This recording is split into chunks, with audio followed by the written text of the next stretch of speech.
check, while Kurt Warner had a sensational day, rushing for 145 yards, 2 touchdowns as Penn State defeated USC. Today, it's Kurt Warner of the Seattle Seahawks off to a fast start in its rookie year, going against last year's NFL Rookie of the Year, Marcus Allen of the Los Angeles Raiders. The setting, the Kingdome in Seattle, a capacity crowd of 65,000 on hand. And we welcome you. Hi, everybody. I'm Marv Albert, along with John Brody. And the Los Angeles Raiders come in as one of these strong clubs in the National Football League, a record of 5-1, but they come off a flat performance. They just did get by Kansas City last week.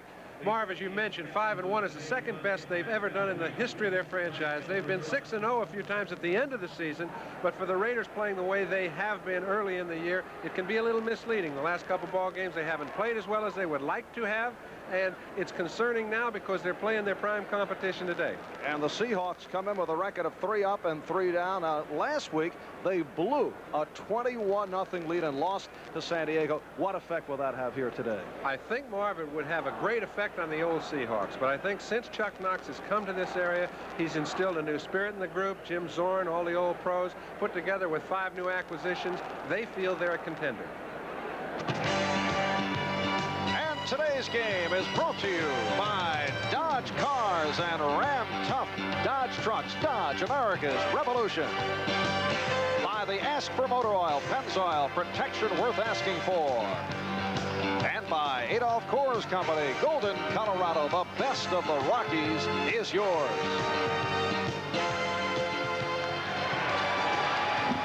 And the Seattle Seahawks won the toss. They have elected to receive. So Chris Barr, in his 8th season out of Penn State, getting set to kick off to the combination of Zachary Dixon. There's Zachary on the left side of the screen and David Hughes on the right. And we're underway here at the Kingdome in Seattle. This is Dixon. Out to the 20. Penalty flags thrown. Zach Dixon, in his 5th season out of Temple, returns across the 20-yard line, a 21-yard return. The referee today is Jim Tunney, and we await the call. Jim Zorn with Kurt Warner and David Hughes in the Seattle backfield. Steve Largent sitting it out at the start. He was a questionable because of a knee injury and may play later on, but Byron Walker gets the starting nod, and the offensive line of the Seattle Seahawks anchored by the veteran center Blair Bush. Illegal block above the waist, number 57, half the distance, 10 yards. So it is Shelton Robinson called for the illegal block, and the Seahawks back at their 8-yard line and going to work. Jim Zorn, who has played very well against the Raiders. He's thrown 6 touchdowns in 6 games against the Raider franchise. And this is Kurt Warner, the AFC's leading rusher with 531 yards. Kurt Warner stopped by Ted Hendricks. And Marv, you might mention Howie Long, Reggie Kinlaw, and Lyle Alzado, who are in there now, interchanged with the other 3 who are equally as able. And those 2 in the white letters are the fellows who are replaced by the 5 defensive backs when they play the nickel and sometimes 6. And the Raiders secondary, Hayes, Watts, Davis, McElroy. Pick up a 5, 2nd down and 5 out of the 13. David Hughes along with Kurt Warner. And this is Hughes. In his 3rd season out of Boise State, averaging about 3.5 per carry, picked up 4. So the Seahawks are just short of a 1st down. Rod Martin on the stop. It's been a rough week for Kurt Warner. Has not been with the club throughout the week. He'd been home at Pineville, West Virginia, because his grandmother died last Tuesday. Kurt was raised by his grandmother, and the funeral was yesterday. There was a question as to whether he would play today. I think there are very few athletes who could change their viewpoint and all of their preparation into a mental condition to make them as able as they normally would be. As Jim Zorn said earlier today, he says, I think he's one of the few that can. And Dan Dorning looking for the 1st down. They're calling for the yardsticks. Ted Hendricks was there to make the stop.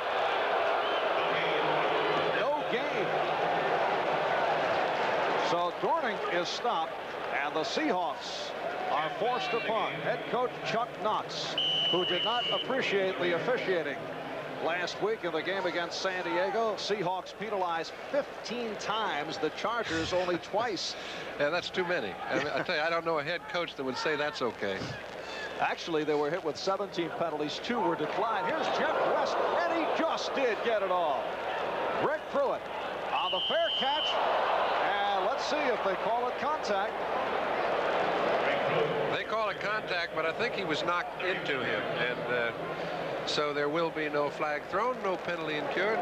1st and 10. At least they have excellent field position. You can see Otis McKinney is really the man that made contact with the man coming down the field. So well done. Jeff West, who gets excellent hang time, that time with a 31-yard punt. But here are the Raiders in terrific field position as they open up at the Seattle 47-yard line. Calvin Muhammad to the left, starting in place of Cliff Branch, who injured his hamstring with that sensational touchdown pass play against the Redskins. And Jim Plunkett fires the middle, and he has the tight end Todd Christensen. Keith Butler, inside linebacker on the right, along with Shelton Robinson making the stop. Marcus Allen and Frank Hawkins at the running backs. Kenny King is out with a bruised knee. And the receivers, Muhammad along with Malcolm Barnwell and one of Plunkett's favorites, the tight end, Christensen. Offensive line, Dave Dalby, the center, in his 12th year out of UCLA. Hannah Marvin at the guards, and Davis and Lawrence at the tackles. Pick up of 5, 2nd down and 5. 2 minutes gone by. 1st quarter, no score. And here's Allen to the 39-yard line. So a 3-yard advance. Tuiasosopo and Bryant combining on the stop. 3 #1 draft choices. Now, when you have your defense, you'd love to build them against 3 outstanding defensive linemen. They've got 3 in Seattle. Makes the job a lot easier for the linebackers, but they've been hurt in that position. They have had a couple of injuries, and the backups are a question mark. Very young behind the starters. Kenny Easley's supposed to be healthy again, Marv, so number 45 should be a factor. And here's a 3rd down and 2. Hawkins to the open for the 1st down and more. You know, sometimes they say, let's take it up the middle. That is a perfect dissection. I don't think I've ever seen a play that went so much up the middle. Take a look. Number 50, Dave Dalby, the center. Here comes Frank Hawkins, runs right up over the top of the ball. Dalby cleared out some running room. They've got a 1st and 10.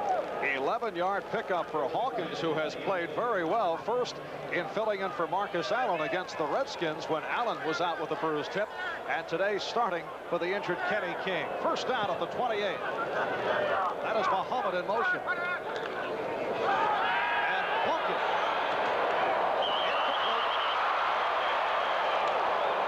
Marcus Allen not able to hang on. Plunk made a pretty good throw right there, trying to get to Marcus Allen. In the films, it's been shown that Seattle has deep drops, but this is the kind of play that Plunk's trying to take. He's trying to take advantage of Jacob Green's great mobility.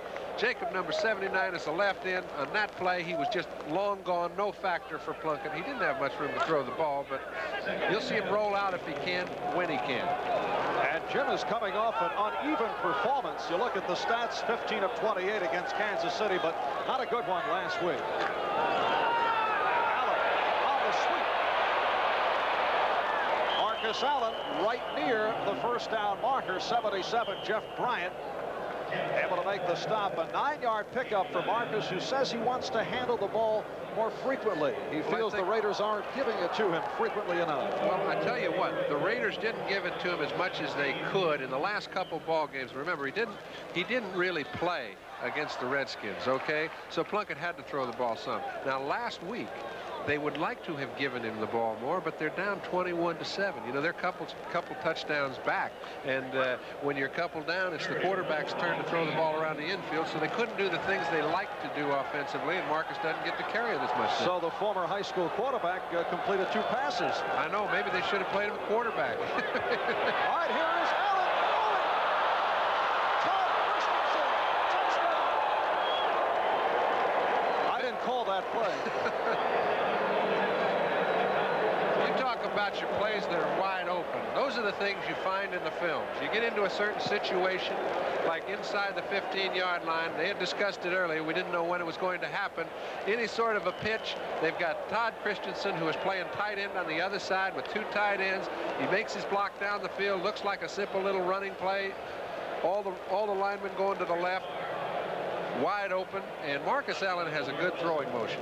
He threw a touchdown last week, completed another pass, and he's done it again here. And the crowd is stunned as Chris Barr adds the extra point.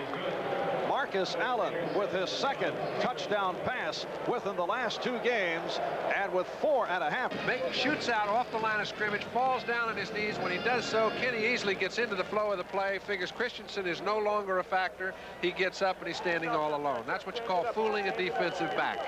And Todd Christensen with his 5th touchdown reception of the season. The kickoff by Barr. And Zachary Dixon back at his goal line. Good acceleration by Dixon. Nice return out to the 25-yard line. Rick Burns on the stop. They call it a 24-yard kickoff return.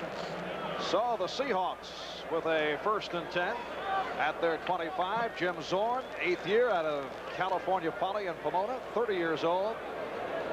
And under Chuck Knox, he has played more under control, which had been one of his problems in the past. Exciting quarterback, but he has.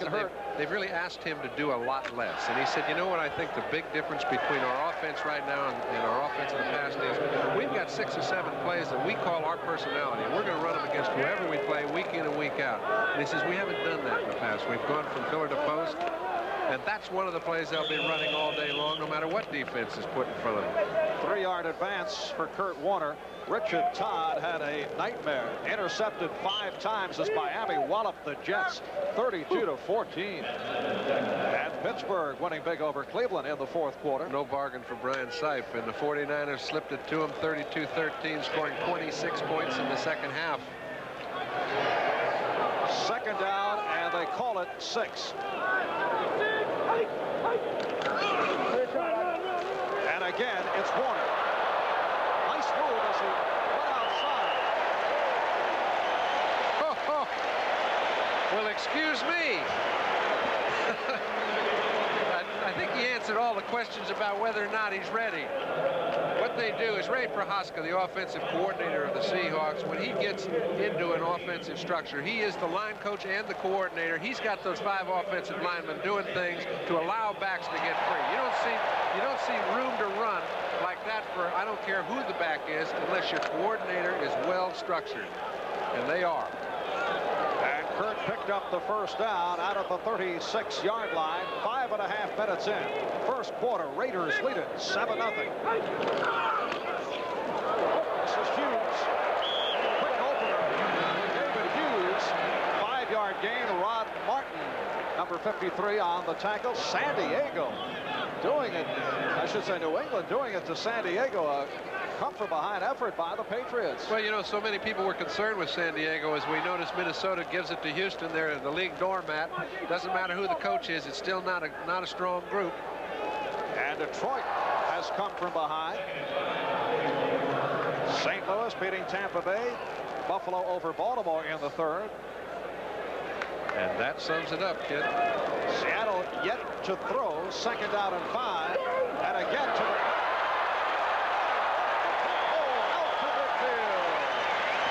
Okay, what do you do? If you're a team like Seattle, they can cause the Raiders a problem. The Raiders have a great pass rush, okay?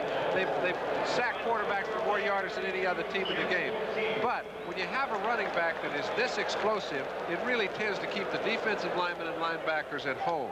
And Kurt Warner is not just another good back. He's an offensive himself. That's one reason it allows Zorn to take not as much of the responsibility. 25 yards, 4 carries for Kurt Warner. 1st down at the 50. Zorn looking to throw for the first time.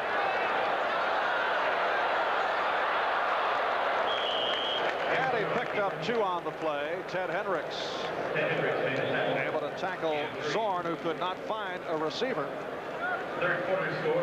His favorite different receiver, Steve Largent, sitting it out right now. Injured his knee last week against San Diego and did not practice at all during the week. I don't think the practice would be the factor. I'm sure it's the condition of his knee, because when he came out here to run, he is one of the brightest wide receivers that's ever played this game. He can sit and dissect the defense in about 5 minutes. It's not going to take him a lot of practice time to get used to each other. So I think it's just his knee, and I doubt if we'll see much of it. Second down play. Look out. Penalty marker down.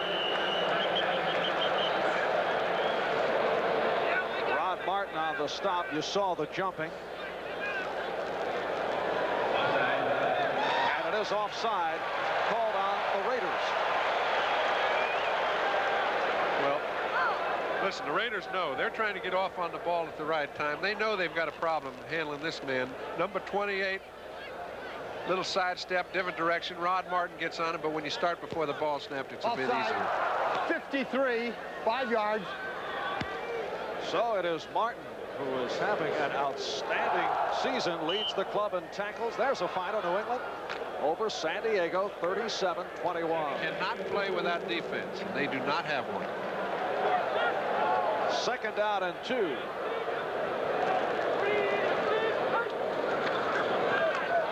This is Hughes.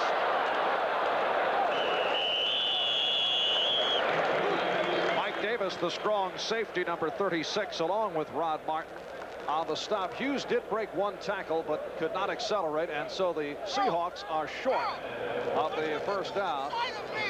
David Hughes, a second-round draft pick back in '81, born in Honolulu, Hawaii, but grew up in Kirkland, Washington, so he's playing for his hometown team. There are a lot of fellas from the area, and you know, a couple from Oregon State, one from Gonzaga. They've had a lot from around the area, and a lot of good players. Take Dornick from Washington State. He's a local fella. You just saw the tight end Metzelars in motion. Here's Warner.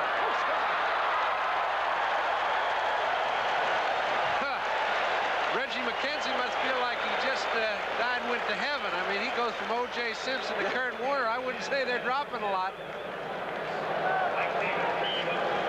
You take a look. When you get a running back as good as Kurt Warner is, what you do is you try to get somebody at the point of attack. If it takes 2 blockers to get 1 defender, get him on the ground, and the running back will find some room on his own. This time is exactly what happened. The 2 fellas on the right side. Steve August is having a wonderful time playing tackle for the Seahawks now, and 28's making him love it. He picked up 10, first down at the Raider 32. Zorn throwing, overthrows. The intended receiver was Paul Johns. Ted Watts. There's Watts covering on the play. Well, Howie Long got in there very quick on that play. Howie Long is playing excellent defensive line play for the Raiders right now. But let's take a look at why the pass was not able to be completed. See Rod Martin, number 53, just underneath 85. It always looks like you've overthrown your receiver, but it's the linebacker who gets in the path and doesn't allow you to complete the ball that's responsible for the defensive play. Second down and 10 as they come out of the eye. Walker in motion. Straight ahead. Kurt Warner to the 30. Short pickup, Van McElroy, free safety on the stop. That's McElroy helping Warner up. You know, the Marcus Allens and the Kurt Warners, and you look around the league, the Wendell Tylers, it looks like every time they're brought down, it's the last guy that brings them down, and he was lucky to get him. It's just like Hugh McElhaney 25, 30 years ago. Every time he got the ball, the whole stand stood up, and this guy has the same effect. Well, the Rams trailing Atlanta. Could be bad news for Dallas. They got off to an early lead. That's right. They have never done that. 10th play of the drive. And Dorning for the first down. So Dorning out of the backfield. And he's picked it up. Hey, I'd like to find... They're throwing him a little penalty. And don't think penalties don't carry over. Moods carry over. 15-2 last week. Now they get penalized when they think they've continued their drive, picked up a first down. Charlie Sumner said before the game, if I see number 33 catch a 3rd down pass for a first down, I'm liable to jump up there in the booth with you because he's the only man they throw to.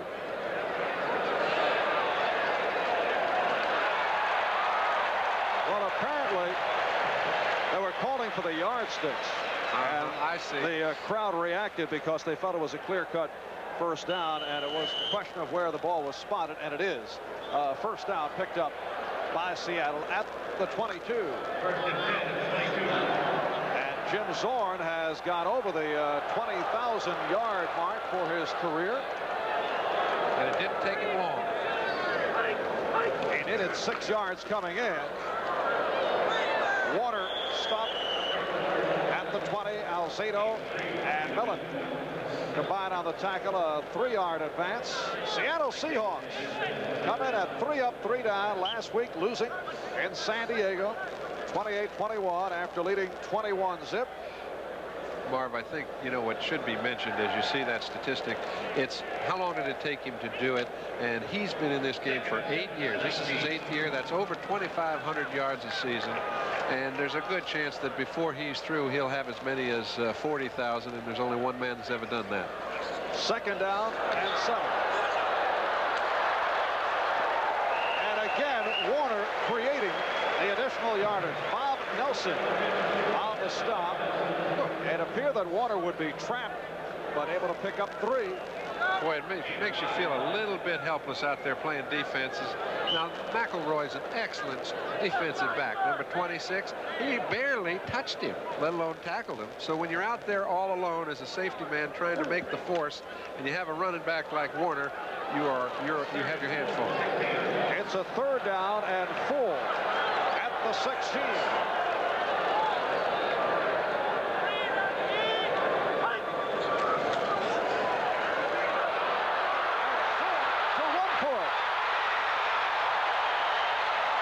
See, the Seahawks feel that Zorn was able to work his way in. He looks to be just short. A 15-yard run by Zorn, who saw the opening and took advantage.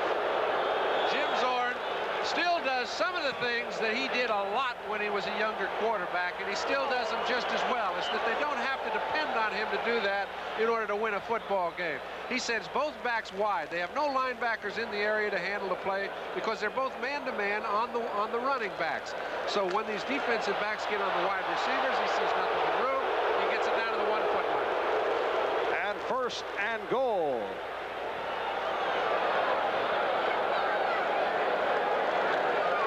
It's Warner. And he is stopped short. He tried to knife his way in. Whenever you start trying to back in, there's a good chance you will not get there.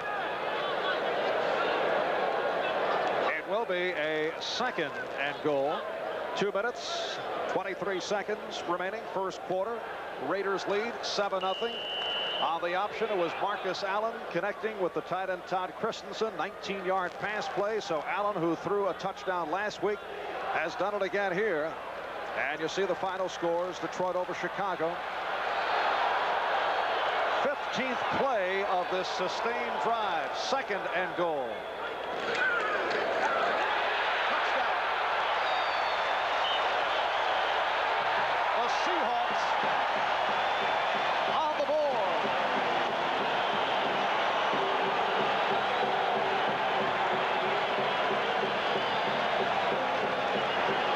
Dan Dornick, who is their 3rd down receiver. He's a short yardage man. He's been helpful around here for several years. Now he's got a group with him. That offensive line moved people around up front for the Raiders, and it's one of the few times I've seen it happen all year. The first 4 games of the season, nobody even scored a rushing touchdown against the Raider defense. This is the most impressive drive I've seen against that defense all year long. And here's Norm Johnson with Jim Zorn holding. And we are tied at 7. A Seattle drive that took 8 minutes and 20 seconds, concluding with Dornick taking it over for his 2nd touchdown of the season in this 1st quarter. And the kickoff by Norm Johnson, a boomer. And Seattle's kickoff coverage, leading the National Football League last season, excellent again this year. But a penalty marker has been tossed, and we'll pick up that penalty right after we break for this timeout. 10-yard line off the touchback on the kickoff, so the Raiders will take over at their 10. We're taking a look at Tom Flores, who is a bit concerned and Sam Bogosian standing on his right, has been the offensive line coach for several years with the Raiders. He knows he's got some outstanding offensive linemen. Mosbar, the #1 draft pick, and Shelby Jordan are sitting on the bench. He said, man, he said it's hard to keep those two fellas there.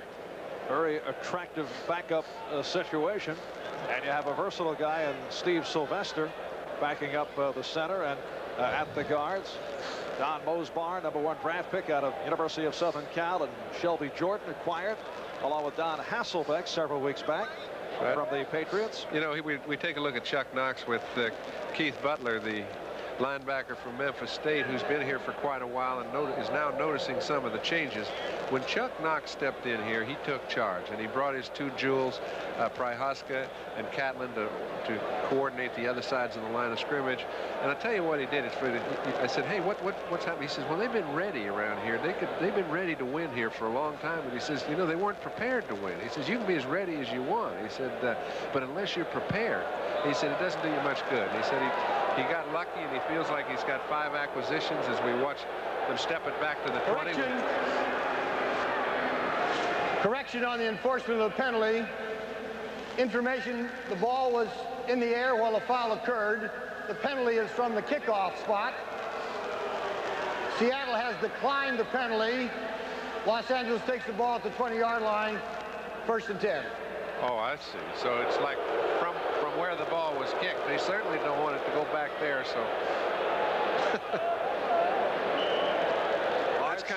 that's a weird rule, Marv. I mean, if you're going to enforce something, you should give the team that has been imposed upon the benefit, the best deal, and that certainly wasn't it there.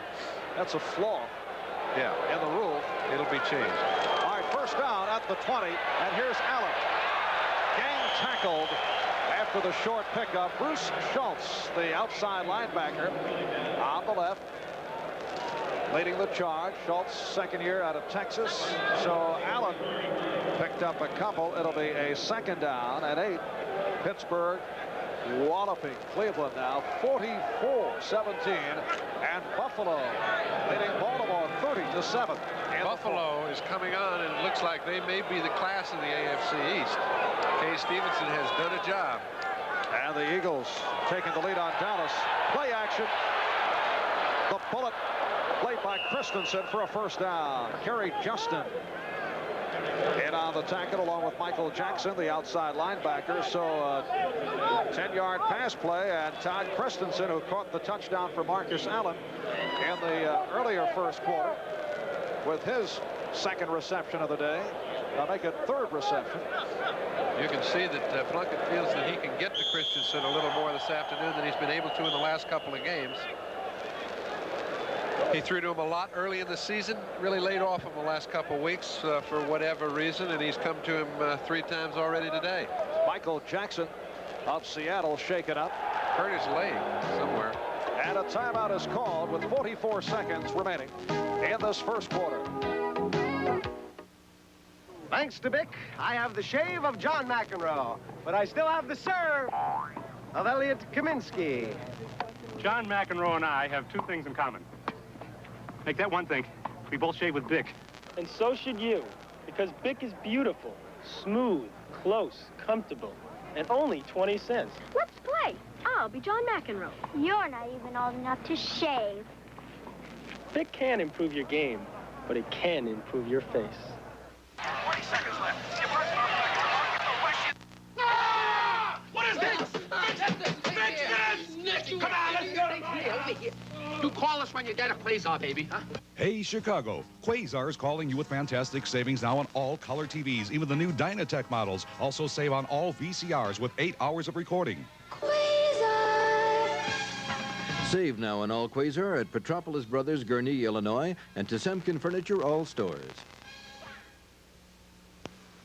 NFL 83 is coming at you with a special doubleheader Sunday. The Patriots from New England take on the hard-charging Bills, and the Pittsburgh Steelers battle it out with the Seattle Seahawks, plus hard-hitting regional action only on NBC. And back at the Kingdome in Seattle, you are watching what is called the Husky Wave. It started at the University of Washington, cheering by sections. First down at the 33. Malcolm Barnwell not able to hang on. He was covered by Kerry Justin. You can quiet down the wave if you make a reception. We'll take a look at Jacob Green. Here is the #1 defensive lineman for the Seahawks, one of the premier in the game. Henry Lawrence is doing a job on him so far. If he doesn't get to Plunkett, Plunkett will have a field day. Jacob Green's specialty is getting the quarterback. Holds the Seattle team record. He had 12 sacks 2 years ago. 2nd down and 10. 30 seconds left. First quarter. We're tied at 7. Plunkett throwing the bomb to Muhammad. And that will be pass interference as Muhammad was tripped up by the strong safety Kent Easley. And Calvin Mohammed, although he got the penalty in his favor, is limping. And remember, Cliff Branch is also out of this ball game. Without a deep threat, the Raiders' personality would be cut to nil. Now that was Kenny Easley, who could not come back. It looks like he got tripped up on Mohammed. He saw the ball short, was trying to do something about it, could not. Got caught for an interference, but I tell you what, I'd rather have the ball back at the line of scrimmage with a healthy Muhammad than have a penalty with nobody to throw to. It's a 50-yard penalty. So that cost the Seahawks. Doki Williams, who caught a touchdown last week. In fact, it was Marcus Allen who threw to Williams, has replaced Muhammad. Plunkett for Hawkins. Let's see what they call it. If they call it a completion and a fumble, it may be Seahawk ball. It was Butler who covered up, and that's the call. Keith Butler on the recovery, and Seattle takes possession with 12 seconds left, first quarter. Marv, you asked me early in the ball game, will being ahead 21-0 and losing the football game affect the Seahawks negatively? We mentioned, just take a look at the hitting. These guys are having a go at one another. They have been since the opening game started. When you play against the Raiders, you know it's going to be a long afternoon if you don't start forcing the action. The Seahawks have forced it from the get-go, and they've got a turnover at 7-7, and the Kingdome has come to life. Seattle first down at their 14-yard line. That is some statistic. 10 touchdowns out of 20 turnovers. Seattle, an opportunistic ball club. Hughes out to the 18-yard line. You'd say that must be rare for the Raiders to give the ball up. Well, they've had 22 turnovers in 6 games and are still 5-1. That shows you how good their defense has played. It's carried their football team through the early part of the season. But the Seattle Seahawks are taking it to them now. This is the wrong time to find out you don't have the right insurance. That's why it's a good idea to see it. Right knee and should return, sitting it out right now. It'll be a 2nd down and 6 at the 18-yard line. As we get underway, second quarter, Marv Albert, John Brody from Seattle, Washington. Kurt Warner could not make the turn. That was cut off by Ted Watts. Yeah, there was a very small road leading to that down the field that time. But you take a look. This is a real matchup. You've got an offensive line that's allowed the least sacks in the game. They move across the line, giving Warner a chance to run with the ball also. Against the team, the Raiders have sacked quarterbacks for more yardage than any team in the league, and they're still playing the run this aggressively. It's a very well-rounded offensive unit and defensive. And a look at the statistics in the first quarter. Seahawks control the football for over 10 minutes. We're tied at 7. Zorn out of the shotgun. Oh, good hit. Hard hit by Lester Hayes all over Dan Dornick. Well, I tell you what, when number 33 comes out of the backfield and it's 3rd down, everybody in the house knows Zorn would like to throw the ball to him. Now, Lester Hayes is no fool. He stands back there on his man, but he sees Zorn, and as soon as he comes off the Dornick, he's going to make him feel it. No reception there. And the punting team has come on. Jeff West, 8th year out of Cincinnati, back at his 5-yard line. Rick Pruitt is back. West usually gets the good hang time. All right, here's Pruitt. And apparently called for the fair catch. That time did not get the hang time. A 35-yard punt. And a timeout is called. When we return, it'll be the Raiders to the offense. Raiders, that's Barnwell peeling off. The short setup. The tight end Christensen again. Kerry Justin, who has replaced Keith Simpson at left cornerback, in on the tackle along with John Harris. It's been a rough year for Simpson, and Chuck Knox going with Justin. Well, I mean, you know, Keith Simpson is a first draft choice. He's a fellow they've counted on a lot. He's had a couple good years up here. For some unexplained reason, he hasn't played up to his ability level. And I tell you, it couldn't happen at a better time for Plunkett, because wide, Mohammed and Branch being hurt, they've got to throw to Christensen. Here's Marcus Allen. And another Raider first down. And Keith Butler on the tackle. And let number 32 run more. You know, I mean, his idea is give me the ball and you won't be sorry. Well, your offensive line has to play well for him to do well also. And last week they didn't have a good game for them. It looks like they're moving people off the line of scrimmage a little better early in this ball game, and that's the result when they do. Yes, the Raiders were very upset about the play of the offensive line last week, as they just did beat Kansas City 21-20 and had to come from behind to do it. They were down 14-0. First down at the 28. Play action. And Plunkett, in a play that I don't think he had in mind, ended up running with the ball. No way he did. But I'll tell you what a guy does over the years. You get smart. I mean, how many times have you seen a quarterback try to hand the ball off and the back's already gone? But after a while you say, wait, I'll tell you what, if I don't hand it off, I'm going to follow him because he's going where the most blocking is. And so it didn't take him long. It's almost a reaction. As soon as he missed the handoff, hey, I'll get in and join him. Let's see what I can pick up.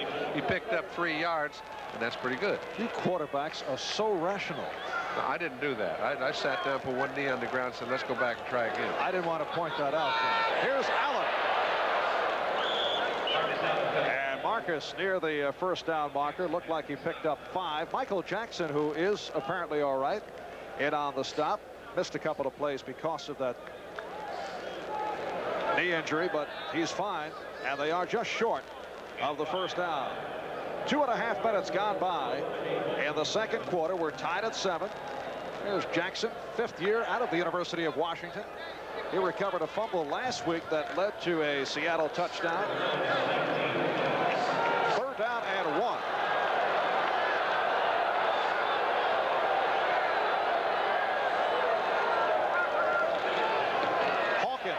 For the first down. Frank Hawkins, who has seen much action in the last 2 games because of injuries to Marcus Allen and Kenny King. King sitting it out today. And Hawkins, in his 3rd season out of Nevada Reno, has collected the first down. Los Angeles Raiders, record of 5-1. The only loss, that stirring game at RFK in Washington 2 weeks ago. Redskins coming from behind to win it 37-35. Look out, Michael Jackson. I'll tell you what, not too tricky a play, really. Michael Jackson has Marcus Allen in motion. He realizes nobody's on me, folks.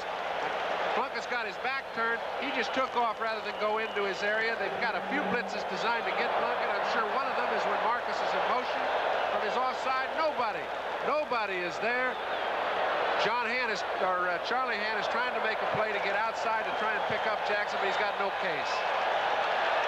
That's a loss of 10 yards. Michael Jackson, a guy who was moved back to the outside. He was out of place as a middle linebacker last year. Knox has gone to a 3-4, and it's helped Jackson. And the crowd reacting to the defensive work of the Seahawks. Jeff Bryant with the reps on Marcus Allen. You know, a lot of people have been questioning Easley. Now, Easley, being as fine a player as he has been for the last couple of years. Kenny was absolutely a dominating safety man. Well, the first 4 or 5 games of the year he hasn't been. I asked Chuck Knox. He said, the problem is this is the first game he's been healthy. And I've noticed him coming up late 3 or 4 times. If he gets there on time, it's tough news for the back. There you see 3rd down and 20.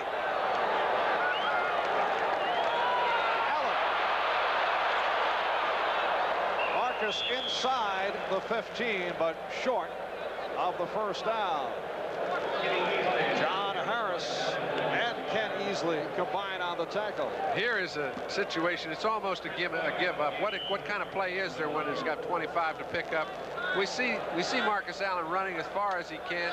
You can see Plunkett back there rooting for him in the background. But they still have to kick a field goal. And this attempt from 32 yards out. Mark Wilson will hold. Chris Barr, who is 4 for 8 on the season. He has connected 2 of his last 3. And he connects right here. So far from 32. And the Raiders now lead the Seahawks by the score of 10-7. 22-yard field goal by Chris Barr, and the Raiders leading the Seahawks 10-7. If there's one thing I've never seen the Raiders do, it's hide. That is true. And here's David Hughes. Beautiful move by Hughes. Flag down. Doki Williams pushed him out of bounds. The return by David Hughes, but there is a penalty marker down. Number 88 was back there about the 30-yard line, and he and one of the Raiders were having a little discussion. That's where the flag was thrown. And it is against the Seahawks. Referee Jim Tunney working along with umpire John, linebacker head linesman Sid Seaman, line judge Boy Smith, the back judge Pat Knight. Illegal block below the waist during the run back, number 88, 15 yards, first down. And it is, as you mentioned, Pete Metzelaars continuing the official rundown, side judge Gil Mace, and the field judge Johnny Greer. So the ball back at the 20-yard line. 1st and 10 for the Seahawks, who have been very effective on first down plays, particularly proficient last week against the Chargers. Dan Dorning. Archie Reese on the stop. Quick check of the scoreboard around the NFL. Miami clobbering the Jets at Shea Stadium. Pittsburgh walloping Cleveland. San Francisco winning big over New Orleans, pulling away late. New England over San Diego. Minnesota, a lot of big scores. Minnesota been a close game all day. Another one. Detroit over Chicago, 31-17. A high-scoring close game. St. Louis beating Tampa Bay. Kurt Warner. Run out by Van McElroy. And continuing the scoreboard rundown, Buffalo leading Baltimore in the 4th quarter. And now Dallas in front of Philadelphia as they have jockeyed in the 1st quarter. How do you think they'll handle a lead? I think they prefer to have the opposition where they want them, and that is trailing as late in the game as possible. Kansas City leading the Giants in KC 3-zip. 3rd down 3 at the 27. And here's Zorn. And he is right at the first down marker. Depends where they spot it. Bob Nelson. He's got a first down because they started at the 20. You remember that.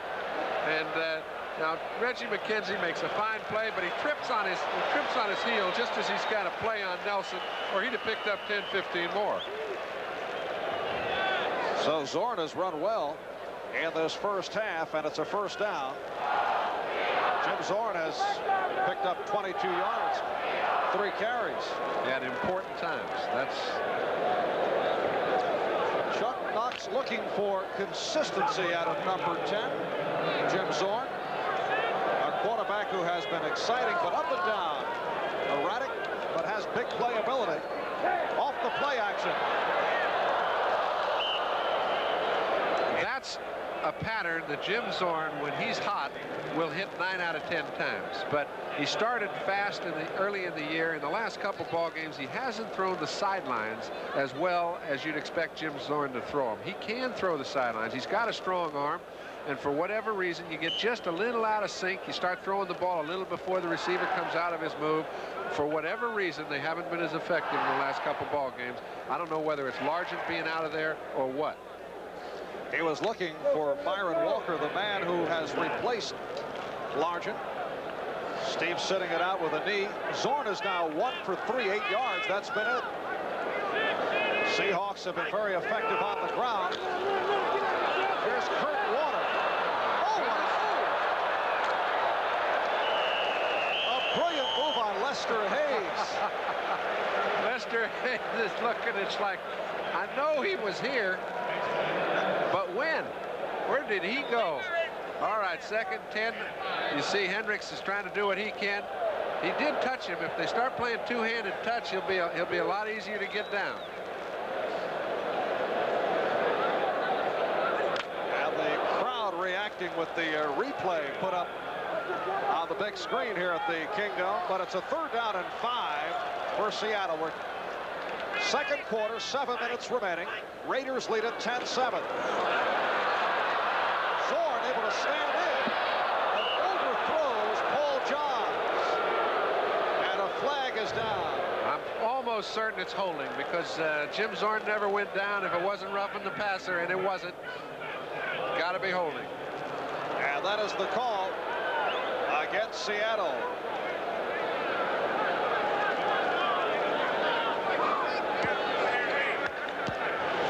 Holding, right guard, decline, 4th down. All right, the right guard is Robert Pratt. They're going to need to throw the ball more sharply than they have early in the ball game, and Knox knows it. He's running. Warner's doing his job, but the receivers and the quarterback have been given enough time. They're going to have to do theirs. There's the punt. Oh! A penalty marker thrown down as Greg Pruitt was walloped. They may rule that they did not give him a fair opportunity to catch that punt. And I tell you, it was very well timed, but I don't think he gave him quite enough room. You can, well, I don't know. No,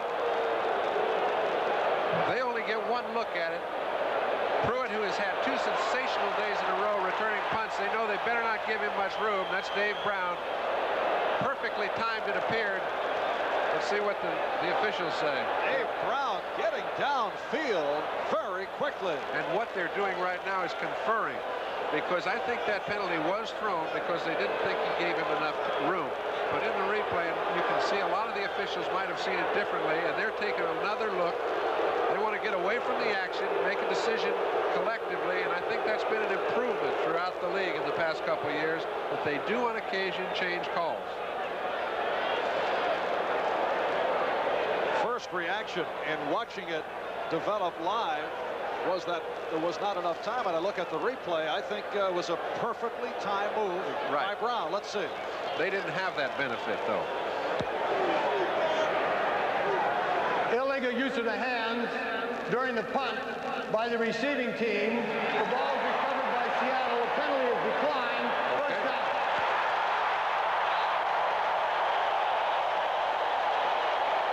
So it was, according to the officials, perfect timing by Brown, the call on the Raiders. I think the whole commotion was the fact that they had not clarified what the call was.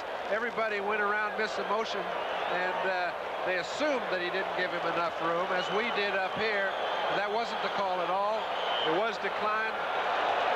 Number 37, Eric Lane, recovered, and it's 1st and 10 Seahawks. So Eric Lane, the backup running back, off the recovery, and the Seahawks 1st down at the Raider 24-yard line. Warner.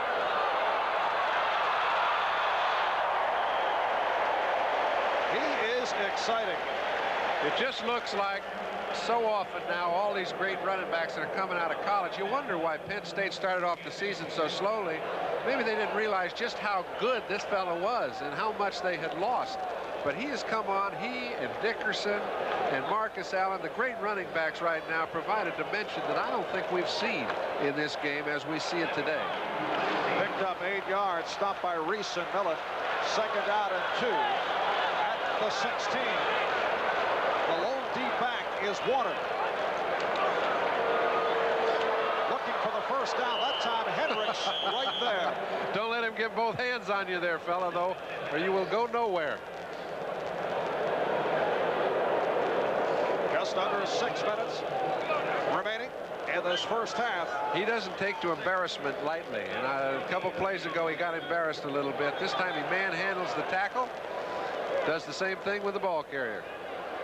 Ted Hendricks, who goes 6'7" and 235 pounds. He came up with that big play last week, blocking the field goal attempt of Nick Lowry that would have won it for Kansas City. 3rd down and 3. And Dornick should have had it. Same man, 3rd down. How many times have they gone to Dornick? Every time. Every ball that's been thrown in the 3rd down situation has been thrown to Dan Dornick.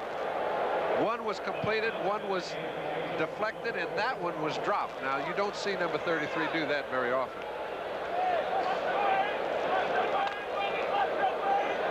So here is Norm Johnson in his 2nd season out of UCLA. He has been the hottest field goal kicker in the National Football League. And this is a 35-yard attempt. Oh! And Zorn chasing it down, going to try to throw it. That's Dornick. That looks like one out of the Seahawk playbook from several years ago. Would have been fine, but he should have dropped the ball. I know it's hard to ask a receiver to drop a pass, but when Zorn was in trouble, he was just trying to find anybody out there that he could get rid of the ball to, that they could get the ball back to the line of scrimmage. He did find Dornick, and he made a pretty good play out of it, but they had no case once that center was over his head. The Century 21 Gold Team is knocking on doors all over town, and if you want to sell your house, this is your golden opportunity. Because the Gold Team has more buyers, and with today's lower interest rates, we're selling more homes than anyone else. So if you're ready to sell, We've got the buyers right now. all across North America, the Gold Team has more buyers. Why wait for the knock on your door? Call now. Bacon lovers, rejoice! If you want something new, Arby's new Bacon Cheddar Deluxe. we got the taste for you. Lean roast beef, hot cheddar cheese sauce. You like to look for more. Crisp, crackle, and bacon. You're who we're cooking for. So welcome to Arby's. You're right where you belong. You're right where you belong. Arby's new bacon. Channel 5, Chicago. Sellout crowd, Kingdome, Seattle, Washington, Marv Albert along with John Brody. Raiders leading the Seahawks 10-7, 5:13 left in this first half. And another look at the high snap from the center, Blair Bush. And do you know Jim Zorn is back under the 20,000 yardage mark off this pass? It's a loss on the play. Well, sometimes you assume that if the holder's real alert, he can jump up in the air and save it. That baby was about 8 feet high. He had no chance to do so. He is minus yardage on the day. He's down to 19,987. He came in only 6 yards short of 20,000. All right, first down at the 32-yard line. Raiders operate with Plunkett at quarterback. Play action for Allen, and Plunkett puts it up. It is picked off. Kerry Justin off the pass intended for Calvin Muhammad. Kerry Justin in his 6th year out of Oregon State. And the reason the fans are all so excited, they follow football pretty closely. Now, this is a man that's starting a ball game for the first time this year. He's coming in playing cornerback, trying to handle Muhammad all by himself. He does so. Beautiful interception. In his first start, he picks off an interception, and they've got the ball back. Jim Plunkett picked off for the 11th time this year. And the Seahawks, first down, back at the 20-yard line.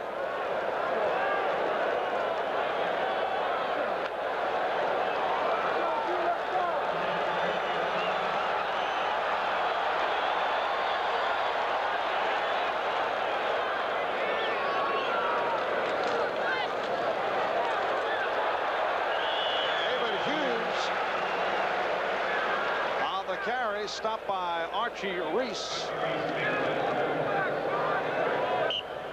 And Connie Kawhi has come in at center, replacing Blair Bush. We're told that Bush is not hurt. Kawhi in his second season out of Hawaii, who was signed as a free agent last year. There he is, number 62, over the football. I think Chuck Knox is just a little hot right at the moment. Decided to make a temporary change. Hard hit on Hughes. Bob Nelson, inside linebacker on the right, number 51, involved on that stop, and some words between the Raiders and the Seahawks. You see a man, you mentioned Kawhi is in the ball game, number 62. Doing a pretty good job on Archie Reese, number 74 for the Raiders. I'm sure it gets a little active in there, eh, big fella? And it's a 3rd down and 4 at the 26. Raiders lead at 10-7. Marcus Allen connecting with Todd Christensen on the halfback option pass. Dorning took one in from 1 and a 32-yard field goal. That's been it. Here's Zorn unleashing. Zorn got away with something that time. I tell you, he's having a center problem. One throws him a little too high, the other one a little too low. That one bounced back there, and when you're in the shotgun, you have to take your eye off the defensive secondary. Now it all looks like a bunch of mumbo jumbo. If the ball is not up in your face when it's centered, you have no chance. And a punting situation. Jeff West back at his 10-yard line.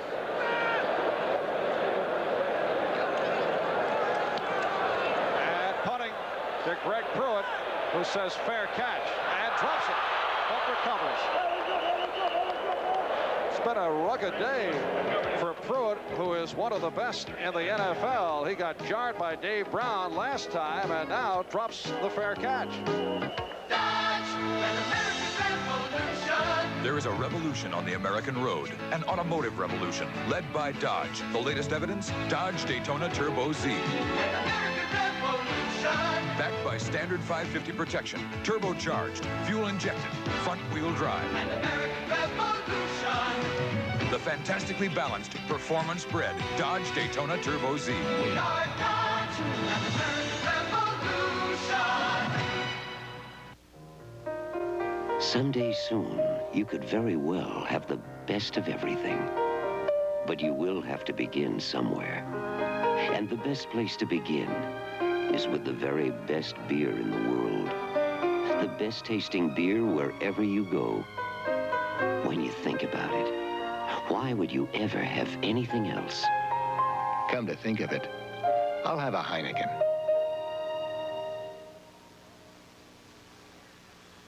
NFL 83 is coming at you with a special doubleheader Sunday. The Patriots from New England take on the hard-charging Bills, and the Pittsburgh Steelers battle it out with the Seattle Seahawks, plus hard-hitting regional action only on NBC.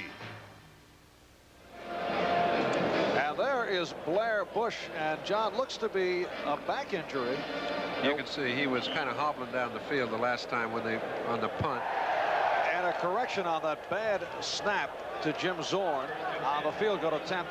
Bush was not in there. It was Connie Kawhi, the backup. So they're working on Bush. First down at the 36. Marcus Allen. And a penalty flag thrown in the secondary. So Allen trying the right side. And the hold on the Raiders.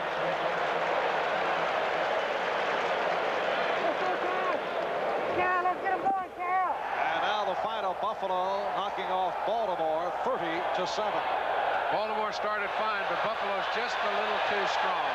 You know, as fast as this game started offensively, with both teams starting off with fine drives and touchdowns early in the game, it has turned into a turnover defensive struggle.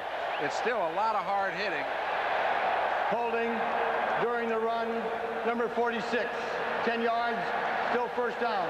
But it's been a little bit sloppy. I think sometimes the intensity creates sloppiness rather than good, solid play, and both offenses have staggered a bit.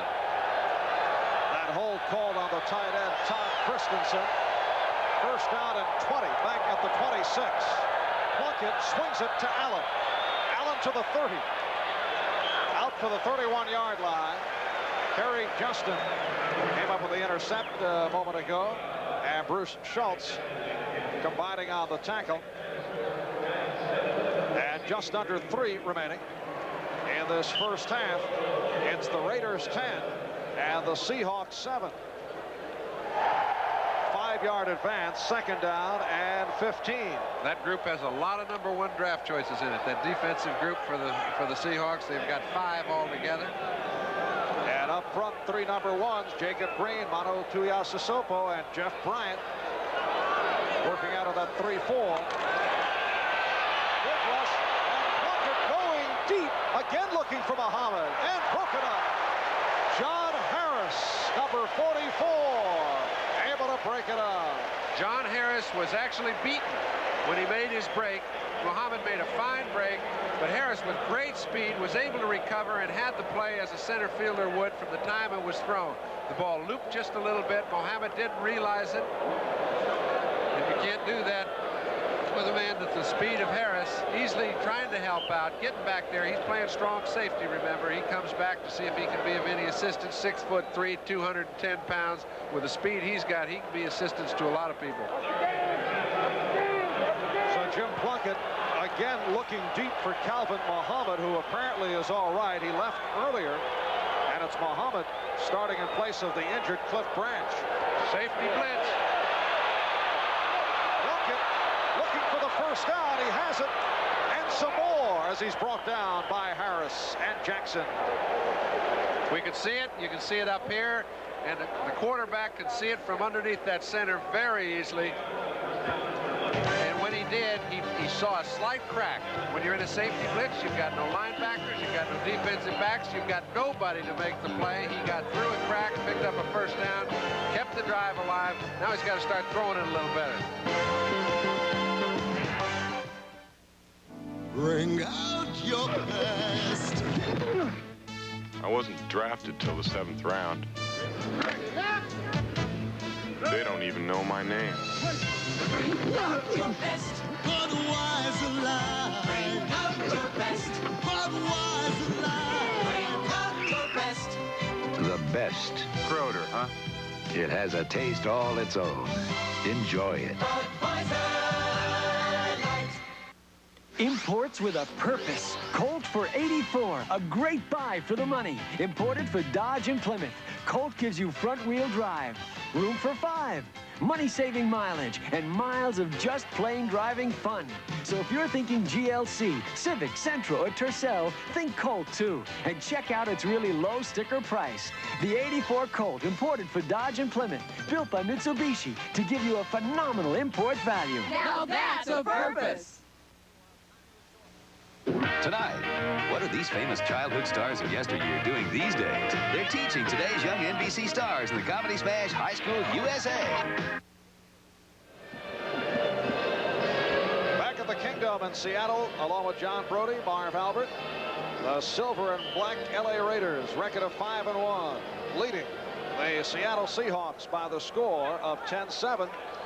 20-yard pickup on that scamper by Plunkett, and with 2 minutes remaining, first half, Raiders first down at midfield. Plunkett goes the middle. Malcolm Barnwell to the 30 for the first down.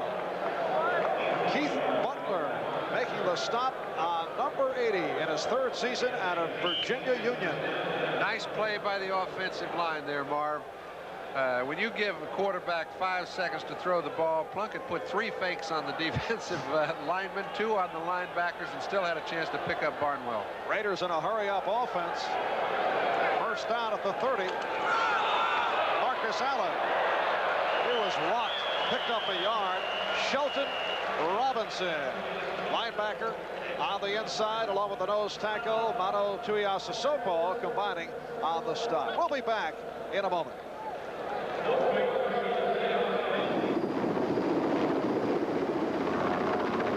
We are an explorer, a farmer, a miner, and an insurance company. We're a pipeline, a truck line, a gold mine, and a leasing company. We're a builder, a printer,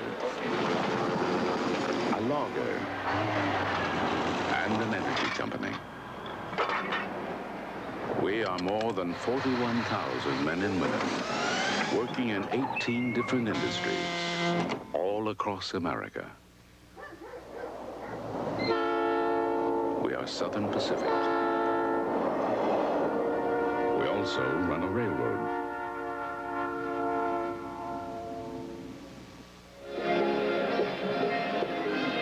Calling for that timeout. They have 2 remaining. Coming up at halftime, Len Berman, NFL 83. A look at all the developments of the National Football League today. Marcus Allen threw a touchdown pass earlier, threw one last week. What do you think, John? Here's Tom Flores with a new weapon. Does he perhaps pull one out of the arsenal again? Coaches and quarterbacks are a little reluctant to use a running back throwing the ball, and we never go to it enough. I'll tell you what, because we're scared of being there once too often, I would. All right, Plunkett unleashes. Calvin Muhammad that time off the short-range pass play, and Keith Simpson back in the lineup. Yeah, Plunkett hurt a couple more defensive linebackers or linemen. I tell you, when they hit him, it's harder on them than him.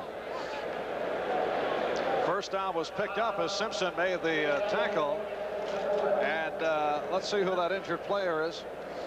Looks to be Michael Jackson. A timeout call will be right.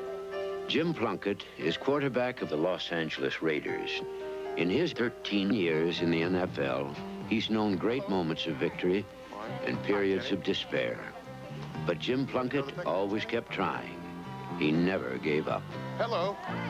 It's a lesson I learned from my parents, and they taught me never to quit. You see, both of my parents were blind, but that never stopped them. They raised a family. They gave me a chance to be whatever my vision could make me. As a United Way volunteer, Jim teaches others the lessons that his parents taught him.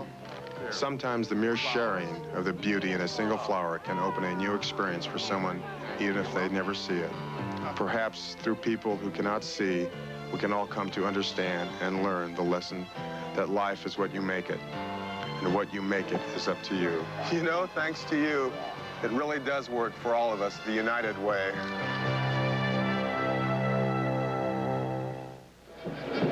The preceding announcement was furnished as a public service by the National Football League. That's Michael Jackson, who was shaken up earlier, and this time involved in chasing down Jim Plunkett, and it is Jackson hurt once again. All you do know is that he has a lot of pain, because we're not going to try to play doctor. He is a very instrumental part of their defense, and to lose him is a big blow. Been playing very well all year long, and it doesn't look like he's going to play anymore today. Seahawks have a very difficult schedule. They have faced only quality ball clubs to this point. Aside from Kansas City, they did beat KC by the score of 17-13, beat the Jets, beat San Diego. And now you'd say, hey, it's about time for a breather, right? Wrong. Now they go Raiders, Pittsburgh, Raiders. Now out of the first 9 games, they've got 8 teams that are going to probably be in the playoffs. And I'll tell you the funny thing, and Chuck Knox says, don't think our players don't know it. He says, and the important thing to us is if we can be over 500 in our first 9 games, we're going to be in the playoffs too. And he thinks his team is ready. He says, I'm not building for the future. He said, that future's a little overrated. He said, a lot of us don't have futures when we build for them. And he says, this group is ready to win right now, and we think we're preparing them. And Chuck Knox has been the NFL's designated builder after revamping Buffalo and the Los Angeles Rams, and appears to be on the way here in Seattle. Let's remember, when he went to the Rams, they won the division championship for 5 years in a row when he got there. They didn't wait a couple years. In Buffalo, he started and they were so decimated that it took him a couple years. But it's not going to take him long here. But this injury will not help them. Oh, Michael Jackson requiring the stretcher, and we'll pass on a report as soon as it comes across.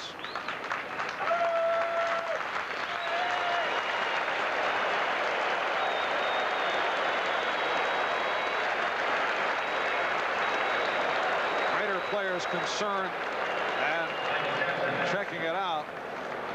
You know, you sit and you talk about the meanness and the qualities of different players, but if you just noticed a simple little gesture there, Todd Christensen, who'd been standing up alongside Michael Jackson, went up, patted him on the shoulder, and said, you know, I'm really sorry to hear. It's like those are the things that go unnoticed sometimes in a game that has a lot of those things take place, and there is a lot of concern for both sides.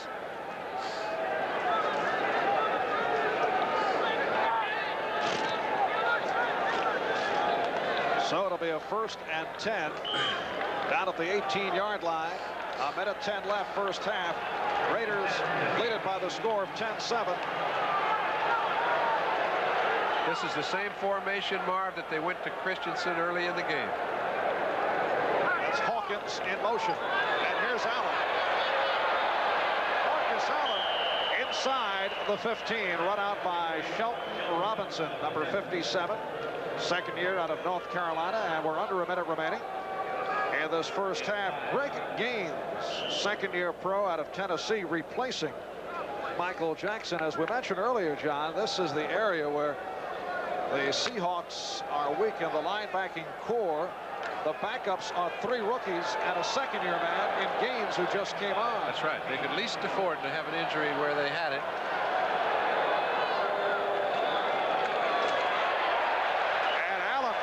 Tripped up by Kenny Easley. Clock is stopped with 26 seconds remaining. And a timeout called by the Raiders, so they're down to 1 timeout remaining. When you see Kenny Easley make a play like he did, you know, there's only 2 backs in the game that when they make a play behind the line of scrimmage, it's like you don't even have to look for their number. You knew it was Easley. Ronnie Lott's the other one. Those 2 guys came in their first year and just looked like they were all over the field. People talk about experience. I think the colleges train these guys to play so well that there are a large number that come out of college in their first year. They're ready at whatever position. Easley is actually a prototype for a strong safety. Made the Pro Bowl last season. Second year of the NFL. Plunkett was talking with Tom Flores right now about what should we do. 3rd down and 4. I don't think you'll see him try and pick on Easley. Easley will line up on Christensen down here. It's all man-to-man once you get inside the 20-yard line. He'll try to go outside, I think, to one of his wide players. I would if I could get Muhammad 1-to-1 on a defensive back, I'd try him. I don't care who he was. Plunkett seems to be throwing more effectively than he did last week. I know the Raiders felt he was having mechanical problems last week, throwing from off the back foot, not stepping up, following through. Hey, we all fall into those little traps. I mentioned Zorn's timing wasn't as good on his outside patterns. Plunkett looks like his timing is pretty good right now. All right, here is a 3rd down and 4. Much time, and he fires end zone. Touchdown, Todd Christensen. Kerry Justin was beaten by Christensen, or perhaps fooled and missed time as that ball was thrown over the head of Justin. Well, I don't know what the specifics were, but I do know when you have a defender inside the receiver and you've got about 2 feet to go before the ball is out of the end zone, it's a great play if your receiver comes down with the football. You see, Christensen looks to have no play. Plunkett threw it the only place it could be thrown, just over Terry's reach, and that's one of the few times you see height make a big difference. Right, Christensen at 6'3" and Justin at 5'11". And Barr drills it. So Todd Christensen, the pass receiver from Marcus Allen earlier on a 19-yard hookup. And now Plunkett able to connect for Christensen, his 6th touchdown catch of the season. And with 18 seconds left in the first half, the Raiders now lead the Seahawks 17-7.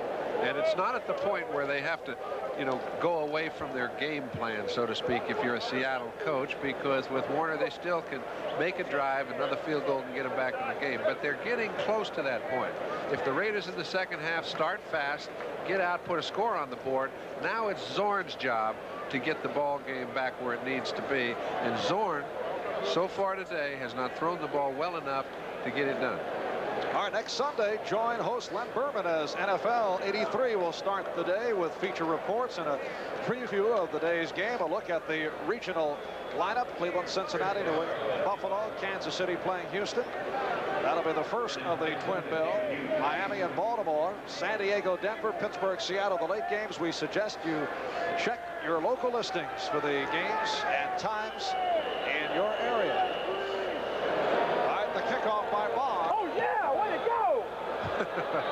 I'm glad the language is nice and safe so far. We've heard a lot of players' voices. Zachary Dixon on the return. Jeff Barnes making the stop of Dixon. Yes, our sideline microphone's very active, but these are clean guys, John. That's right. I've been trying to tell you that, Marv, for the last 5 weeks. I'm glad you finally agree. Well, of course, the mic is on the Seattle sideline. Yeah, that's right. Yes. Just kidding. They're trying to trap me into indicating that I feel the Raiders are a dirty ball club, and I've pulled away from that. I feel they're an intimidating, a very solid, intimidating ball club. I'll settle for that. The crowd does not appreciate the fact that Chuck Knox prefers to run out the clock rather than go for the bomb, but it can cost you here in the final seconds. And so a very ineffective first half for Jim Zorn, as Chuck Knox will have plenty to talk about at halftime, with the Raiders leading the Seahawks by the score of 17-7. 2 touchdown pass plays. Marcus Allen combining with Todd Christensen, and then Jim Plunkett to Todd Christensen, plus the Chris Barr field goal for Seattle. Dan Dorning took it from short range, and that's the story. We'll be back in a moment. A car that doesn't evolve and improve disappears. This car has been refined with a computer that adjusts an optional fuel-injected engine as you drive, refined with side window defoggers and highly informative instruments. Mercury Lynx. Others may resist change. The Lynx resists standing still. Mercury Lynx, a more enlightened approach. This is my hideout. I build golf clubs here. And it's amazing how they've changed over the years. Same with Pennzoil. When you think how much cars have changed, you know Pennzoil can't just keep up. It's got to stay ahead. And it has. Pennzoil started with quality. And they keep right on delivering it. And somewhere around here, I've got an old tractor to prove it. Pennzoil, quality protection. Ask for it. I like this beer the best. It tastes better. Don Mellenthin picked fully Croissant Old Style Light in a taste test against his favorite light beer. Miller Lite. That's surprising. You normally order a light, they give you a light. You never think of Old Style Light. And now? I will buy Old Style Light now because it's a better tasting beer. It's a full-bodied, light beer. And it's fully Croissant. The Croisening must make it work because it tastes good. Old Style Light. Taste the difference Croisening makes in a light beer. If you can have a light beer with taste, why not buy Old Style Light? Halftime in Seattle, Washington, and the Los Angeles Raiders with a record of 5-1, leading the 3-3 Seattle Seahawks by the score of 17-7. The tight end Todd Christensen catching 2 touchdown passes. He has 6 TDs on the year, and at halftime it's the Raiders leading it 17-7. Now let's go to Len Berman in our New York studio.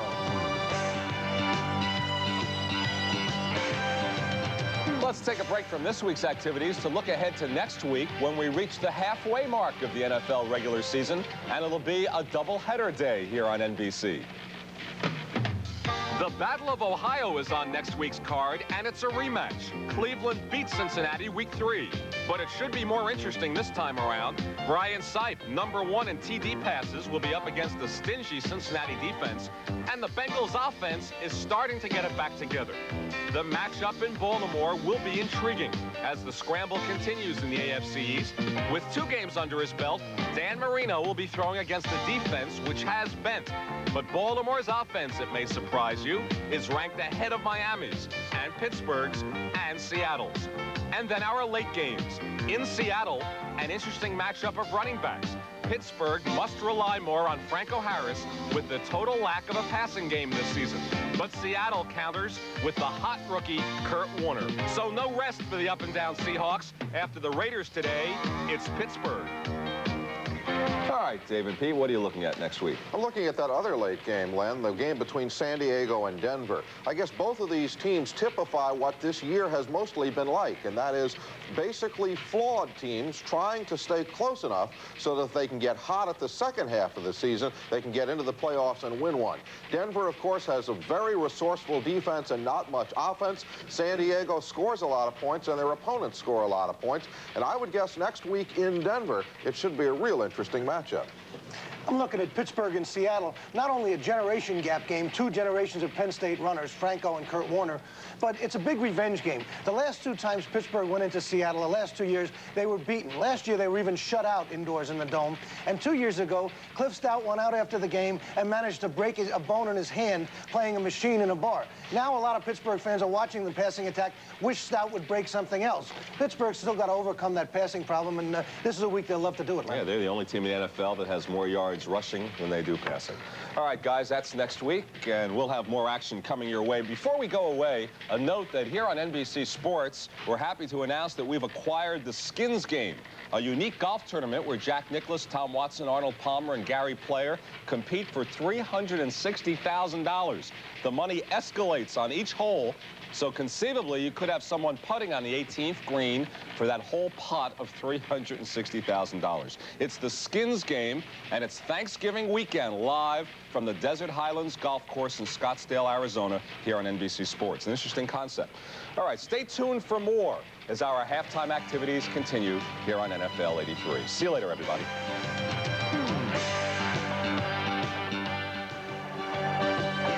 Time at the Kingdome in Seattle, and the Los Angeles Raiders lead the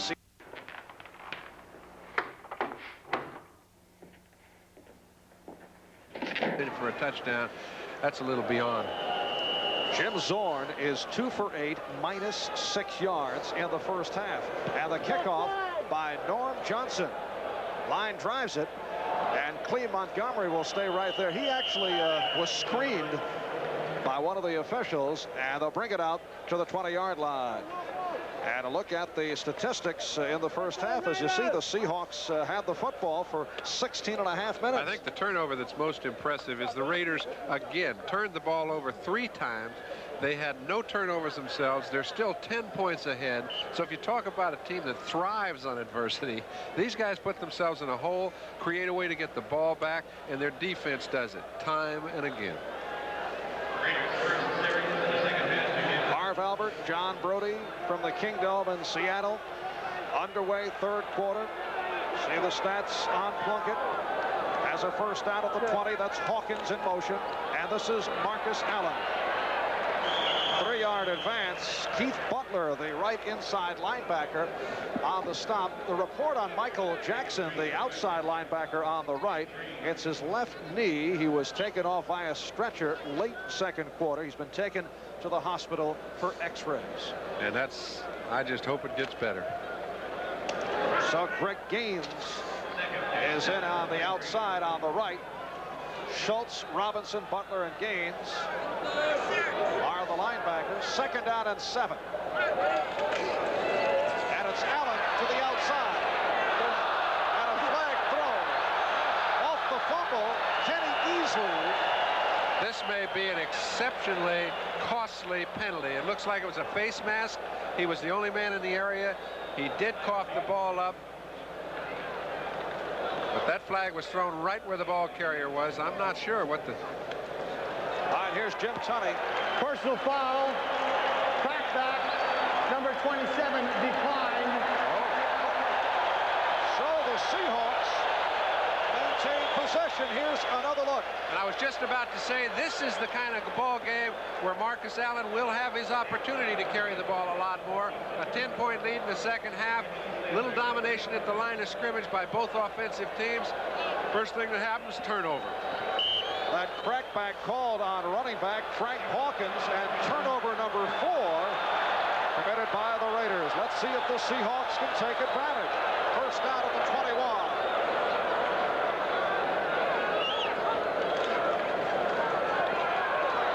Kurt Warner inside the 20. Rod Martin there to make the stop. So Zorn goes right to Warner, the rookie out of Penn State, first-round draft pick, 3rd player overall taken in the draft, and the leading rusher in the AFC. Warner, actually, Zorn goes to the bench, Marv, and Chuck goes to Zorn and says, give it to Warner. And that seems to be the way all the National Football League teams go. Second down and 7. And Zorn goes sideline. It was underthrown. All right, now that's what we were talking about earlier. Throwing the ball to the outsides, he's got himself in a bad rhythm. Now, when he threw this ball to the outside, he was moving back on his back foot. Now, if you're throwing the ball to the sideline, you cannot generate enough power by throwing the ball that way. However, any way you do it, you've got to practice it during the week. You've got to get your timing with all your receivers, not just Largent. This ball was underthrown. And there's no reason for it. It's just that we get a little careless, all of us, playing quarterback, and you lose the things that you do easily. And that question was raised during the week as Zorn developed some bad habits. Now he does not have his favorite receiver, Steve Largent, who's out with the knee. And Zorn is 2 for 9. Here's Zorn stepping up. And Zorn on the run. And Zorn takes it in.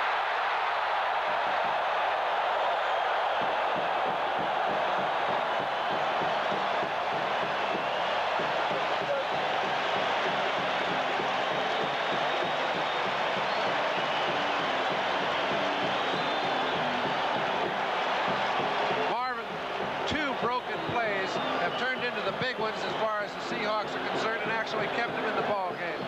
You've got Zorn back here. Dan Dornick, number 33. You see him right here? He's trying to help Zorn.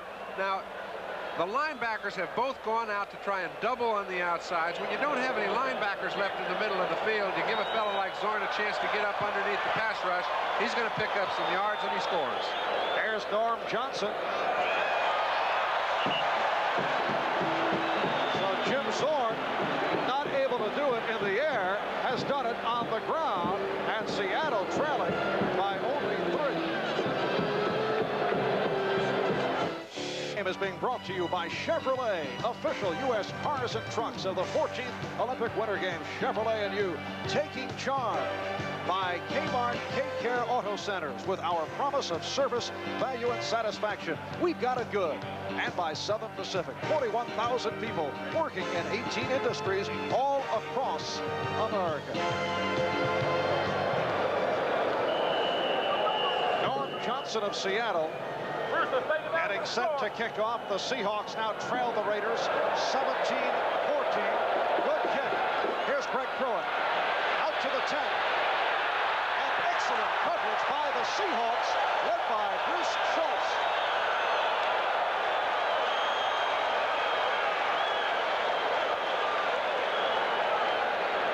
Marv, there's no mystery to this game. It is a very emotional one, and this play right here is the reason these guys on that special team were as active as they were. You see Zorn's viewpoint, he sees nobody open because there is no one open. He finds a way to get around Bill Pickel, 71, the nose tackle from Rutgers, who we have seen very little today. His offensive line's given him plenty of protection. He's not been able to find any receivers open, and he's going to have to do that in order to beat them in the long run. That's 2 opportunistic touchdowns for the Seahawks. First down, 13-yard line. Hawkins and Allen, the running backs. And Plunkett able to get out of trouble and fires for the hole, and it's picked up again. Dave Brown on the interception.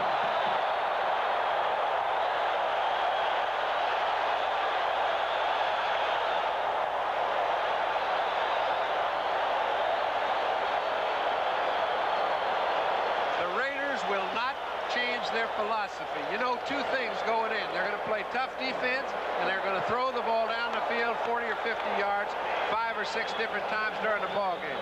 They've been effective as long as their franchise has been in existence doing it. Plunkett does it time and again.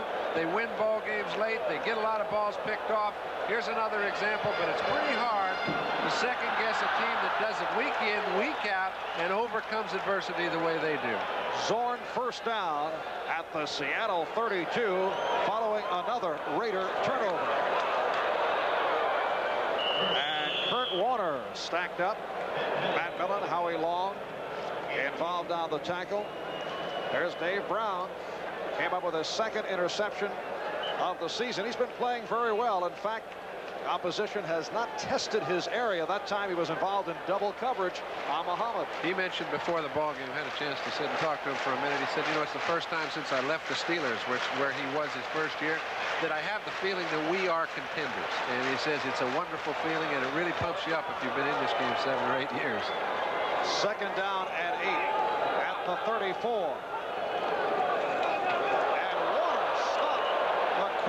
By Ron Martin, who was all over Kurt Warner. Ron Martin, one of the underrated players in the NFL. Raiders feel he belongs in the Pro Bowl, and they may get their wish this season. He was elected captain of their football team, and that usually goes to a fellow that has played consistently outstanding over a few years. And I'll tell you, with this group of talent, for him to be the man they picked, Ted Hendricks has been the captain for the past couple of years. It just shows you to be in his league is applaud enough. Loss on the play, back to a 3rd down 13 at the 29. And let's see what Zorn can do. He's 2 for 9, and he is pummeled. Big rush by the Raiders. Okay, we didn't mention that we haven't mentioned the young players defensively in the line for the Raiders, but on that occasion, all 4 of them almost beat Zorn back to throw. Greg Townsend, Bill Pickel, Archie Reese, they're all sitting right in his lap before he could find anybody. So much for the Seahawk series. Now Blair Bush is back in for the snap. He had been replaced by Connie Kawhi. Bush hurt his back earlier. And here's West. Rick Pruitt. Fair catch again. And that's all Blair Bush was in there to do, was to center the ball. Don't hit anybody. After he centered it, he walked very slowly off the field. So that's about it for him. Tom Flores took over from John Madden, took the Raiders to the victory in Super Bowl 15, beating the Eagles. And his Raiders leading the Seahawks 17-14. Raiders back to the offense. This is Hawkins across the 40-yard line. Frank Hawkins, in his 3rd year out of Nevada Reno, picking up 4 on the play. Greg Gaines, who came on for the injured Michael Jackson, combining with Keith Butler on the stop. So it'll be a 2nd down and 6.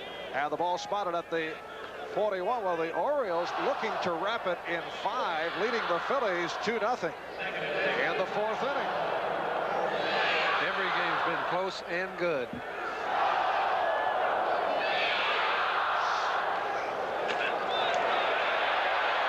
Change of direction by Allen.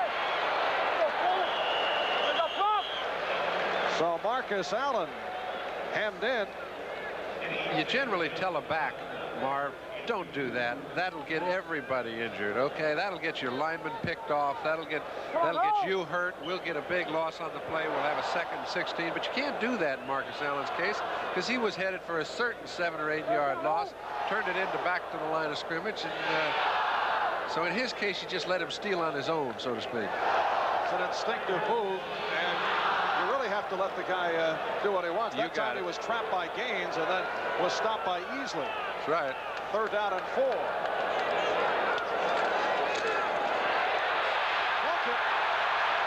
All down by Gregory Johnson.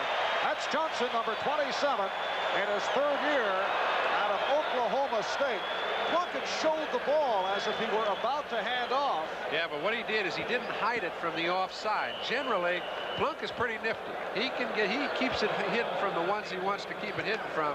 Sometimes he doesn't speak too nifty. It's not right there. But I'll tell you what, that's one of the very rare times he gets caught trying to be tricky. And here is Ray Guy back at his 20, getting set to punt for the first time this afternoon. Paul Johns, in his 3rd season out of Tulsa, returning last week from the knee injury. And he's the deep man. This is Johns, 25-yard line. He has speed. He's Paul Johns.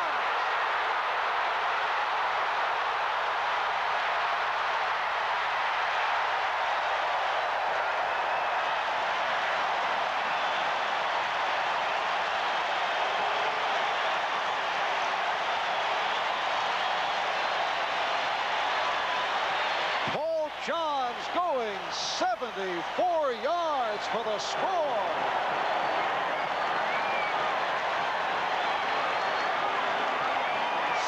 Yards on a punt return. It's something that you very rarely see happen to the Raiders. Right now, Chuck Knox's group is leading this ball game with mirrors.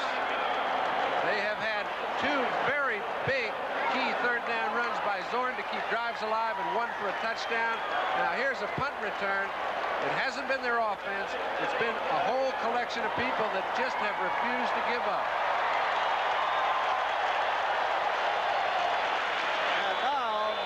Johnson looking to make it 21-17. And he does. Paul Johns with his first ever touchdown on a punt return. Wait a moment, a flag is thrown. Penalty marker down. You never know exactly why, Marv, but I know a fella that's played as long as Lyle Alzado, and we saw he and Bill Paccal in the discussion with Howie Long. These guys are playing good football. They're still on the losing end.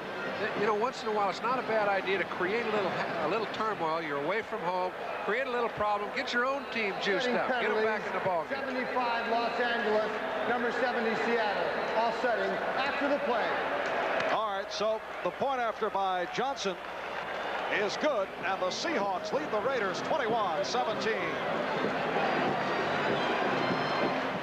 For the past out of UCLA, and a good one. Greg Pruitt. Once again, tremendous coverage by the Seahawks, and this has been their specialty. Isn't it funny how whenever a team is really having to go at you and the emotion levels up and the game is changed around a little bit, one thing that is mostly emotions, and Rusty Tillman, who's the special teams coach for the Seahawks, knows this better than anybody because he was with the Redskins for a number of years when they were outstanding. We take a look at a play like this by Paul Johns on a special team. That gives all those guys a little pump up. Now they go down on a kickoff, keep them inside the 15. And they are officially calling it a 75-yard punt return by Johns. First down at the 12. Here's Plunkett looking for Christensen. Kenny Easley. Easley inside the 10.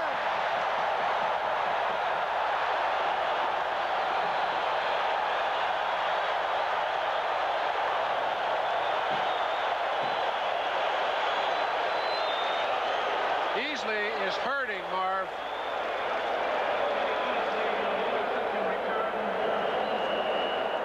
Third time that this man, Jim Plunkett, has been intercepted. The return by Easley for 30 yards, and here are the Seahawks with yet another Raider turnover. Well, you knew he was going for Christensen the whole way, but when he threw the ball, he could not throw it. There was no lane. He didn't have a place to throw it to an outlet. He made a mistake. He would like to have had the ball back. All quarterbacks do it. But he had to throw the ball out of bounds. Didn't do it. Easley came up with a big turnover, but he is hurt. So it's Easley, Brown, and Justin picking off Plunkett. And we'll have a report on Easley when we return after this word. Kenny Easley hopping off the field, and that'll be it for him today. Remember, he has had a chronically bad ankle all year long. This was the first game he felt healthy. He re-injured the same ankle he's been hobbled with for the year. 2 very costly interceptions for these gentlemen. First and goal at the 6 for the Seahawks.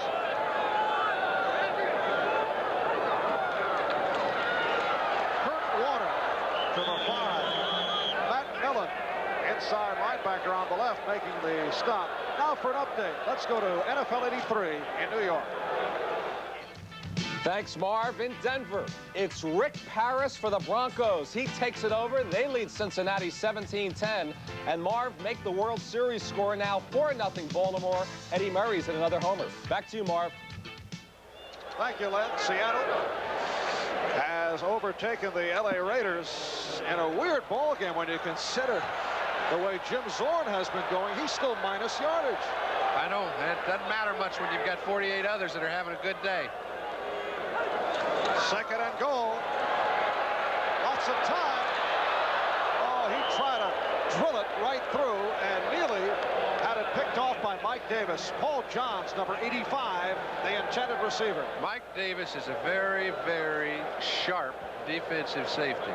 He, that time, was going for an interception from the time the ball was centered. He almost had it. Right here, we pause briefly for station identification. This is the NBC television network.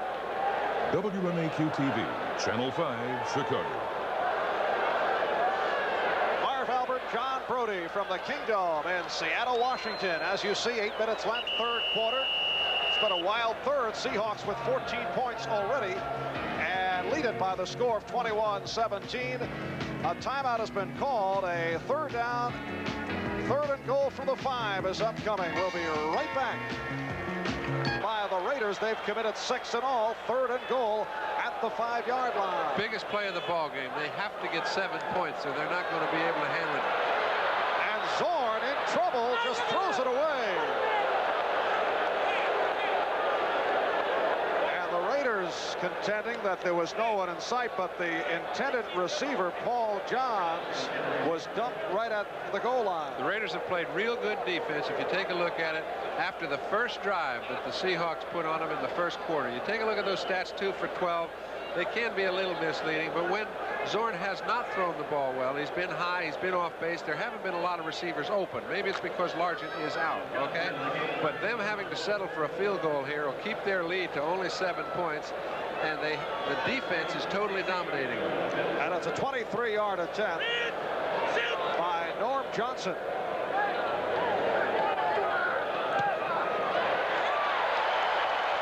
So it's good. And the Seahawks now lead it by 7. 24-17 with 7 minutes and 50 seconds remaining in the third quarter. 23-yard field goal by Johnson. So Johnson is now 8 for 11 on the season, and he's been a hot man. He's connected 18 of his last 22. His previous attempt, you'll recall the bad snap. Well, NBC Sports is pleased to announce the acquisition of the Skins game, a unique golf tournament where Jack Nicklaus, Tom Watson, Arnold Palmer, Gary Player compete for $360,000. You're not a player in this, huh? They really need it, don't they? First 6 holes are worth $10,000. Following 6 are worth $20 grand, and the final 6 will be worth $30,000. I know you'd like to be one of the contestants. You can't lose on that one. And the kickoff by Johnson. Clee Montgomery on the return, and again, excellent coverage within the 10-yard line by the Seahawks. Eric Lane, who has been terrific on special team play, that time leading the assault. You almost get the feeling that the Seahawks say to their offense, go out there and hold them, and we've got this ball game. Everything they do defensively seems to be effective right now, and special teams have just taken the whole flow away from the Raiders. And in 7.5 minutes, 17 points have been registered for the Seahawks. First and 10 at the 10-yard line. Calvin Muhammad out to the left.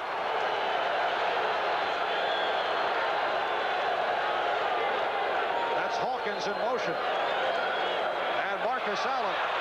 There was a mix-up on the handoff as Plunkett made contact up high on Allen, and it jarred him for an instant. There's no one immune to the effect of momentum. When it starts turning, everybody is affected by it. You can tell the whole flow has changed in the second half. A couple of pickoffs, great punt return, and it gets the offense to really starting to think about themselves. John, do you believe Kenny Easley is in there at strong safety? Yeah, I saw him. I hardly believe it. All right, here's Allen. Game tackle, Keith Butler with the hard hit. There's Butler, 53. He's had an outstanding game. Kenny Easley, who left moments ago with an ankle injury, is right there, has not missed a beat. Well, you know, when you have a chronic injury like that, the pain is severe when it's there, but when it's been injured and it's loose and you get the feeling back, he probably knows I can't do anything more to it, so let's have a go with it. And back he is. 3rd down and 3. Plunkett running out of the pocket has the first down and wisely goes down at the 28-yard line. Greg Gaines covering up on the play. So Jim Plunkett out of the Jim Zorn playbook able to pick up the first down. Jim Plunkett does not back off. He can have things go worse over a short period of time than anybody I've seen. Now to watch Kenny Easley, he's trying to fly down the field with Malcolm Barnwell. He knows that Plunkett is just as liable to go down the field 50 or 60 yards again as he was the last couple times. But getting back to Jim, he does not back off. When you put a challenge up there, he's big enough to accept it. And although he's had a few interceptions, he's liable to come back and beat you. And that one was nearly picked off Todd Christensen in a wrestling match. Gaines and Robinson on the double coverage. So that's the 6th reception of the day for Christensen, who has caught 2 touchdown passes. Well, I'll tell you, Plunkett was ready for the play. He read the blitz. He read this man, number 45, Kenny Easley, coming in fast. He knew, hey, my out guy is Christensen. Where is he? He finally finds him. Excellent reception.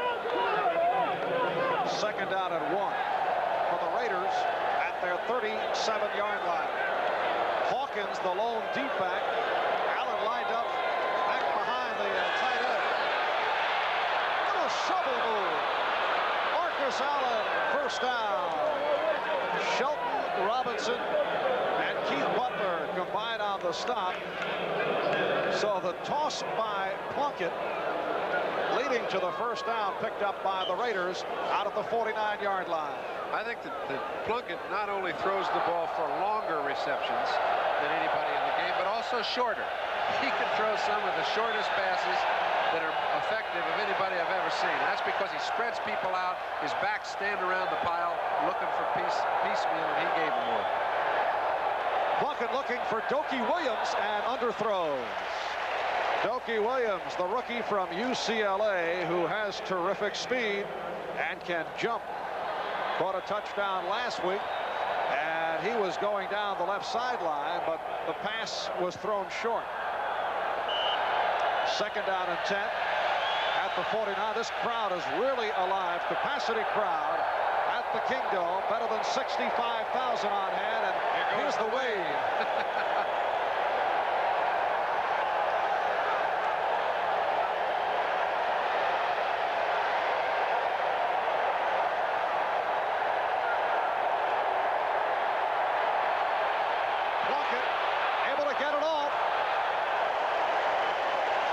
Was bumped as he followed through, and he has a 3rd and 10 upcoming.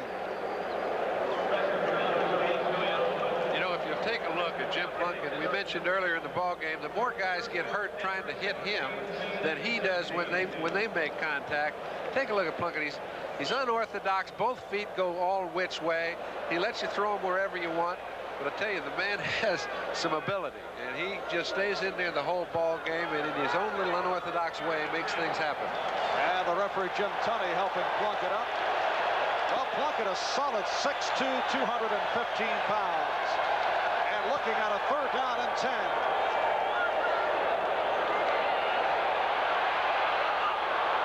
And he has the first down with Cleve Montgomery. Keith Simpson on the tackle, a first down for the Los Angeles Raiders. That completion just quieted down the house.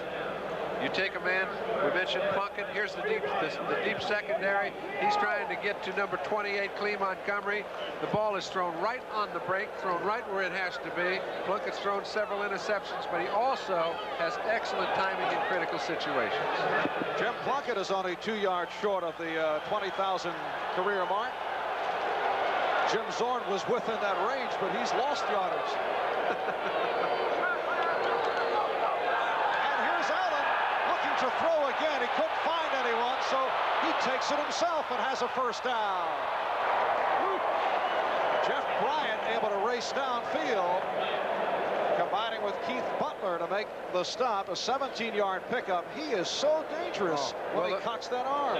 Marv, the reluctance you generally have when you give it to a halfback to throw an option pass is that when you give him a chance to throw a pass, he wants to prove to everybody that he's a good thrower, okay? Well, in this case, not only does he see no one open, we get the wide field, but he also sees an open space to run in. Now, the decision not to throw the ball, to make a decision that quick, take off, go to the open space, I'd give him a lot of chances to throw. First down at the 20.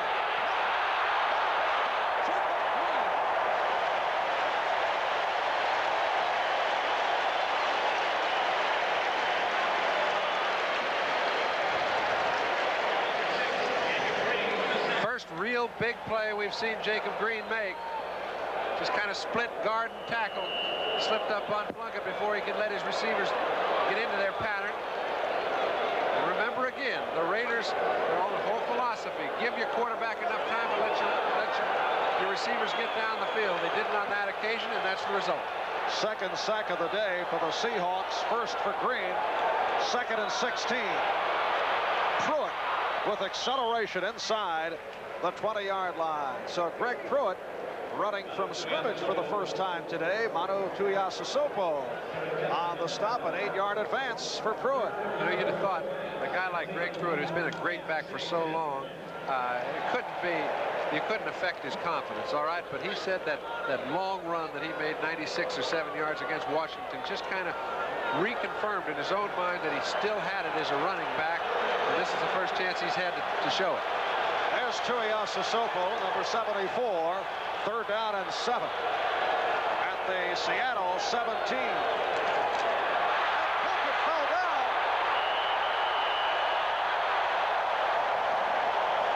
Green and Tuiasosopo able to cover up off the mix-up. What a time for a mix-up. I didn't expect it to happen then. There was a mix-up in the backfield for the Raiders. I actually didn't think they were set for a full second. I thought they'd throw a flag, but they didn't. But watch Plunkett coming out of here. Tried to get out. Dave Dalby steps right on his foot. He cannot get out. Whenever you see a quarterback fall coming out from the center, it's almost 100% of the time the center stepping on his foot. And a long-range field goal from 42 yards away being attempted by Chris Barr. And it is good. So Barr drilling it through. He hit from 32 yards earlier, and now from 42. A minute and 19 remaining. 3rd quarter in what has developed into a dandy. It's a 24-20 Seattle Seahawks lead. Well, remember, the Raiders do have a habit of coming back. They hang right in there. The way the defense for Seattle has dominated the Raiders over the past couple quarters, you figure if their offense could play a little bit, they'd be fine. But take a look at this man, Willie Brown. We've talked about Lester Hayes. We've talked about all the fine cornerbacks that the Raiders have. He's the man that instructs them. He's the man that wrote the book on how to cover one-on-one. When he lined up, and he did so often, everybody in the house knew it's going to be Willie Brown against your best receiver all day long. You can take your best shots year in, year out. He ended up in the Pro Bowl. I've tried him several times, gone broke most of them.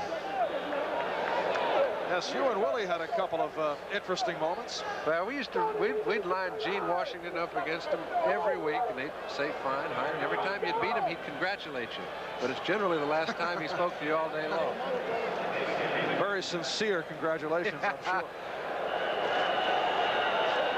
The kickoff by Barr.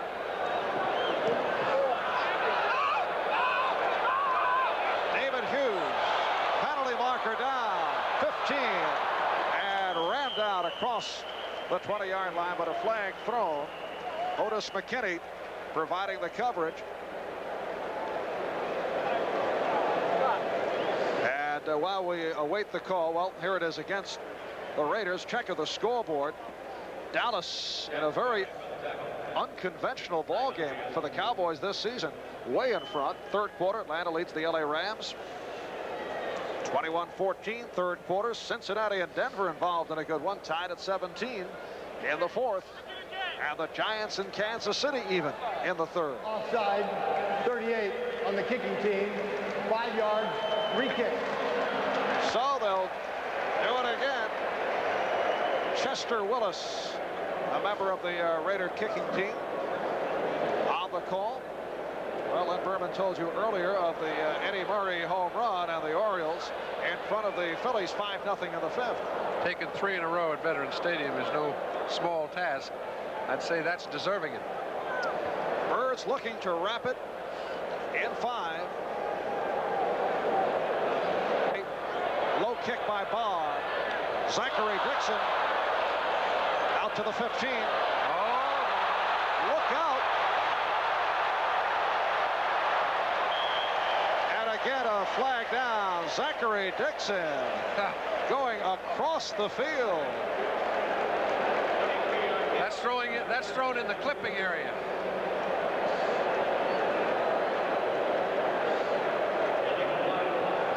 No question about it. Well, we had a 75. Seahawks 1st and 10 at their 11-yard line. 56 seconds left, third quarter. And Zorn with time. And it knocked out of his hands. And let's see the Raiders. That's a safety. It's called a safety. Apparently one of the Seahawks was able to recover.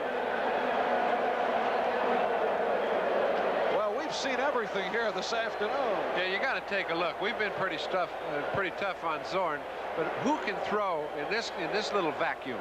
You can see their defensive line is putting such pressure on Zorn that they're coming from all angles. Howie Long got his hand on Zorn just as he was in the motion to throw. Fortunately, one of his own men caught the ball, but for a safety, that puts the ball game within a field goal reach. A whole quarter to go, and if the Seahawks don't create some sort of offensive movement, they are history. It was the right guard, Robert Pratt, who was able to come up with that loose football, and then he was hammered down. That's right. So the safety to be followed by the free kick, and it's now 24-22 Seahawks by 2. Usually when you catch the ball when it's coming down and you're an offensive guard, it's your man who has done something to the quarterback. In this case, it was not. We'll get another look. Number 61 is Robert Pratt. He is a guard. He does come up with the ball, but you can see getting around. I'm wrong. Howie Long was the man that got Zorn, and it was Pratt's. So, and then he was covered up by a combination of Lyle Alzado and Ted Hendricks.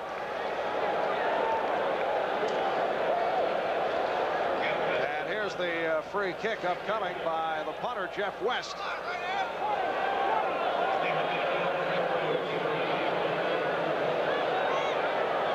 Being ruled as a fumble and a sack for the safety. So the only good that comes out of it statistically, Jim Zorn, who is suffering, is not charged. Yeah, that makes it makes it wonderful. Yeah.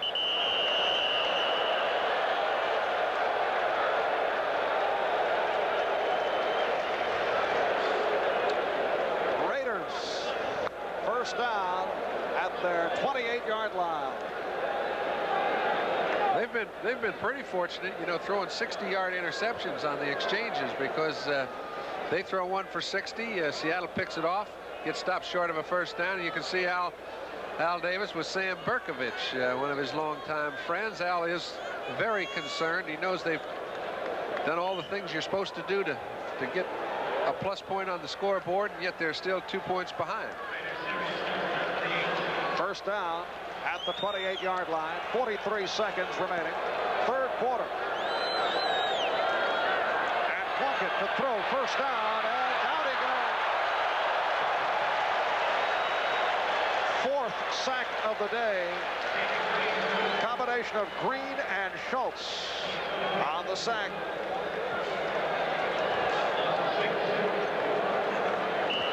A loss of 5. It'll be a 2nd and 15 back at the 23. We have seen almost every possible way a team can score. Halfback option thrown by Marcus Allen, several field goals, a safety. Punt return for 75 yards by Paul Johns. 20-yard broken play run by a quarterback. Plunkett on 2nd down for Christensen.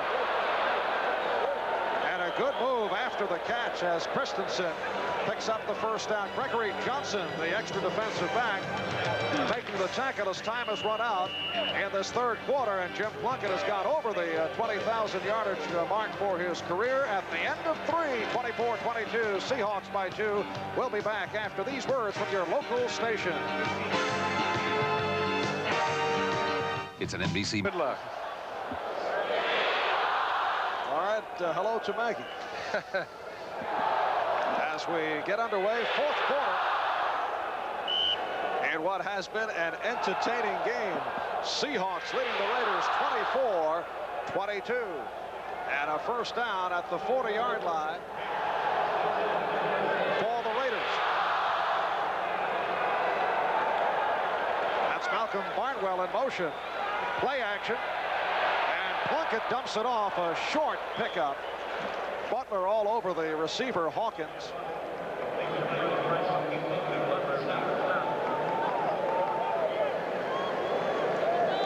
Jim Plunkett in his 13th season out of Stanford joined the Raiders as a free agent back in 1978 after he was released by the San Francisco 49ers. Well, you could tell right then he was a very confused player. Al Davis did a very wise thing. He gave him an opportunity to rest for a little over a year before he really, and when he came back, he started challenging for the job. That's when Al knew he was ready to play, and he came in a critical time. Woo! Marcus Allen short a couple for the 1st down. Bruce Schultz on the stop. Up front, it's Green, Tuiasosopo, and Bryant. The linebackers, Schultz, Robinson, Butler, and Gaines. Michael Jackson replaced by Gaines. Jackson with a knee injury taken to the hospital for x-rays. No further report. 3rd down and 2. Raiders at their 48. And here's Allen. Stopped short of the 1st down and lost yardage. Shelton Robinson right there. So Ray Guy will come on to punt. Okay, the same play that picked up 8 yards on 1st down. The Seahawks are ready for one of the few times you see Marcus Allen pick up nothing or actually lose yardage. The things that are generally effective for the Raiders offensively have not been in the 2nd half. Ray Guy, who had one run back by Paul Johns for 75 yards, back at his 30. Johns in his 3rd season out of Tulsa. This time Guy with excellent hang time. And Johns at the 10. Time he lost his balance in trying to put a move on. James Davis was covering. He used real good judgment, though, because when he did slip through and fell down, he didn't try to get up again, or he'd have been history.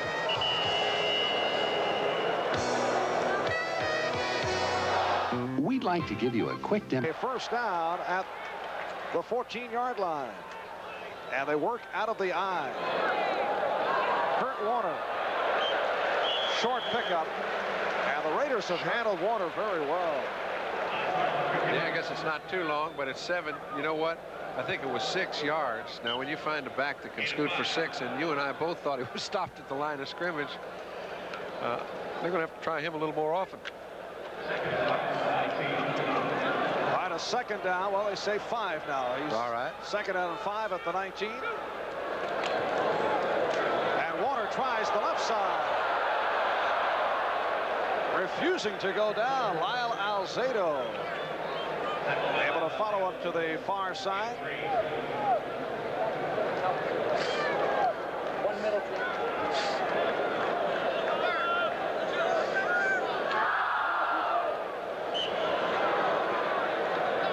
3rd down and 2. 67 yards picked up thus far by Kurt Warner. First time that these two have met since the Fiesta Bowl a couple of years back, in which Warner raced for 145 yards and 2 touchdowns while Allen was held in check. Here's Zorn running out of the pocket and has the first down. Bob Nelson, number 51, on the tackle.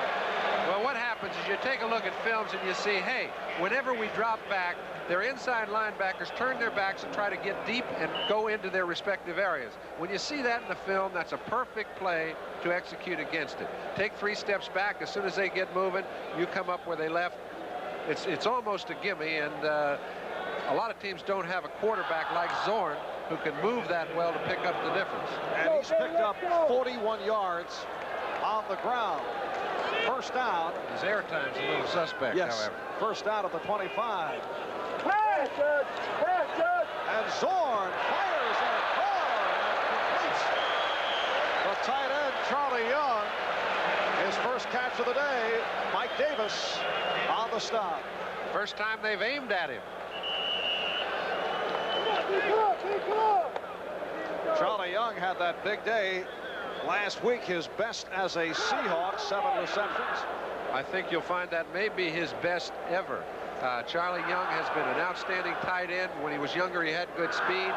He seems to have lost that. He doesn't get very open, and it leads a quarterback into the feeling that, hey, maybe I shouldn't throw it. But if you throw it to him when he is covered, he'll come down with 80%. And a first down for the Seahawks. So Zorn is now 3 for 13 for a total of 4 yards. So right now he's out of the minus category. Well, that's great. He has really had one that he will not forget. Marv, he just put some signal on him. Sounds like he's trying to stop the bleeding when you put your wrists together. I don't know what it means. All right, the swing for Hughes. Nice move by Hughes. David Hughes out of the backfield. And right at the first down marker, let's see where they spot it. Hughes has run very well all day. When given any opportunity, he has made the most of it. He's primarily a blocker for Warner. That's a tough duty indeed. He does a good job there, but you see he gets a quick screen. Does very well once he's given the ball. Here's Reggie McKenzie.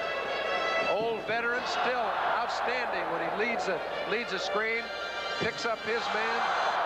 Picks up the first 2, I think. He may be just a little short, but I thought it was good for a first. Reggie McKenzie, 33 years old, spent 11 years in Buffalo, a key man of the Bills Electric Company, blocking for O.J. Simpson. He's an example of Chuck Knox's theory that you take about 5 guys who teach the rest of your squad how to win, because it really gets tough late in the season. You'll see the work habits that these fellows have developed over the years will shine through and keep these fellows in the hunt. Seahawks just short of the first down. It's a 2nd and inches.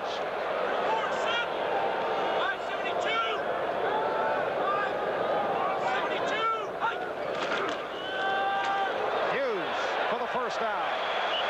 David Hughes trying the left side, has picked it up. 5 minutes gone by in this 4th quarter. And the Seahawks, who had a big 3rd quarter with 17 points, leading the Raiders 24-22, and they have come from behind to do it. Well, it's just been that was an outstanding offensive surge. That was just an illustration of how good that line can be.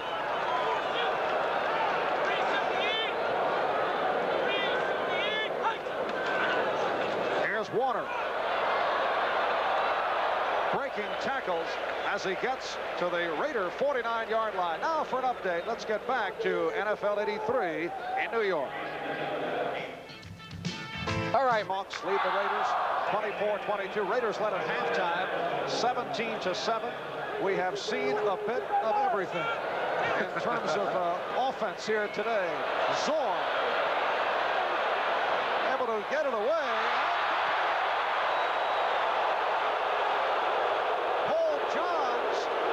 reception, but it is ruled incomplete. Right at the sideline. Well, Johns was doing the things you have to do to help your quarterback when he's in trouble. Zorn was not designed to roll out. He was elusive enough to get out of the pass rush, and when he did so, Johns tried to come back and help him, but didn't have it as he crossed the stripe. So it is a 3rd down and 8 at midfield.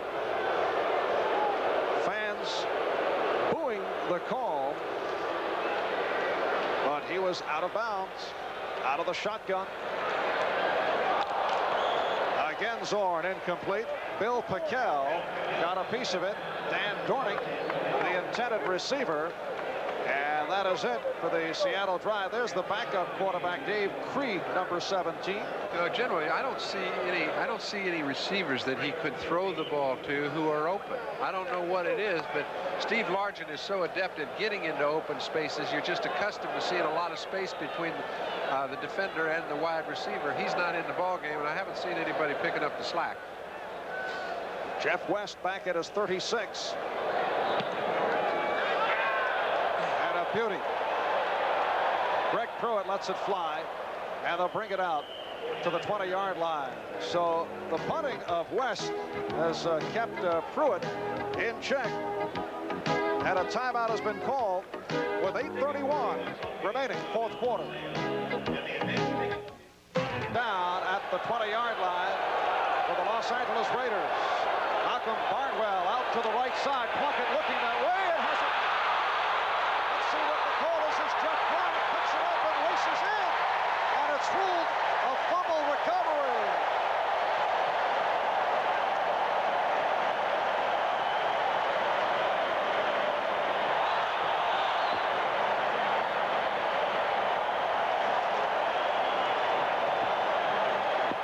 Barb, I thought you said you'd seen it all. It is Shelton Robinson off the hit by Jeff Bryant.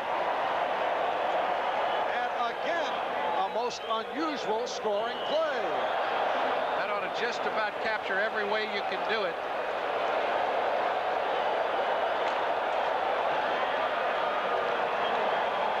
So here is Norm Johnson looking to give the Seahawks a 31-22 lead. Zorn awaits the snap. The defense has done it again.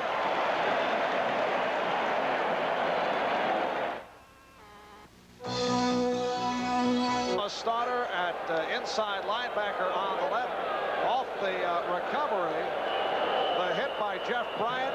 And here are the Seahawks scoring again, and they lead the Raiders 31-22. The kickoff by Johnson. Pruitt. Once again, met by superb coverage by the Seahawks, and it's Don Dufek leading the way. Special teams and defense. Now, a lot of people would say, and Plunkett, I think, agrees, hey, his arm was close. He was moving forward, but the ball, in evidence, went backwards, which means they hit it before the ball was on its movement forward. The ball never made any movement forward. He's trying to get a call from the official mentioning that he was in the motion of throwing the ball, and it doesn't matter whether you are or not. If your arm's not coming forward with the ball when it's hit, it's a fumble. That's the way it was received. How about 7-0 in turnovers? And here's Plunkett under pressure. Moves it up and in. Seattle recovers.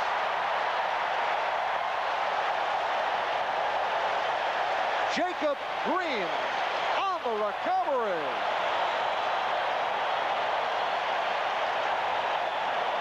Thought it was important to play offense, but Seattle obviously realizes that's overrated. They're liable to put 40 points on the board without ever sustaining an offensive drive after the opener.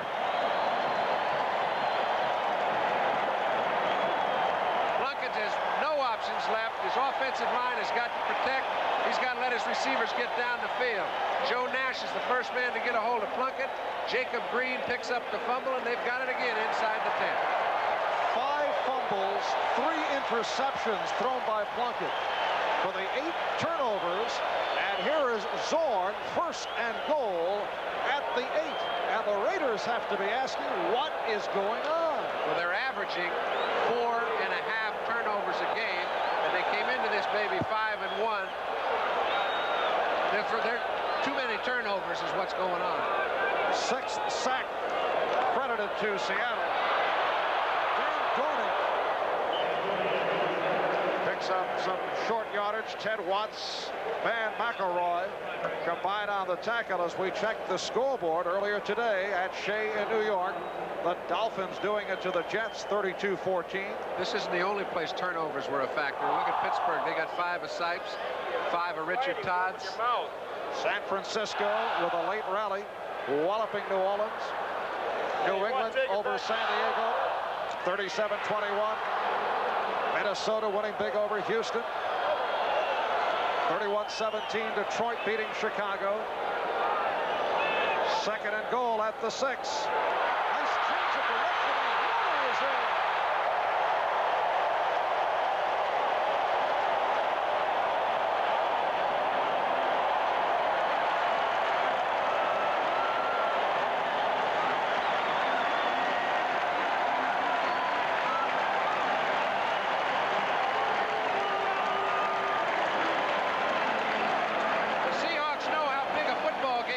For their franchise. Chuck Knox stated before the ball game that if we can win this one, we're definitely in the hunt for certain in a position to get a playoff berth. And you get a guy like Kurt Warner who gets his shoulders upfield in a position where a linebacker's one-on-one, and that guy's got no case. Chuck Knox ran all the way down to the goal line to congratulate number 28. And these fellas, not only now where the Raiders were in a great position, if they win the game, they could have extended their lead to 3 games. West. Right now it's going to be 1 game difference. That's a 2-game turnaround, all done by special teams and defense. And Noam Johnson gives the Seahawks a 38-22 lead. With the most unusual second half, they've scored 31 points, and it hasn't been the offense. Jim Zorn is only 4 for 16. Clee Montgomery. Collided with Brett Pruitt. Well, when things are going bad for the Raiders, Gregory Johnson on the tackle of Montgomery, and the Raiders now 1st down at the 13. Here's Montgomery recovering. Now watch Pruitt. Oh, that's right. Once it starts getting tough, it just keeps getting tougher. This is the first time I've ever seen the Raiders intimidated. How many times have we seen them play? They've come back from adversity so many times, but today they're just trying to stop the dike.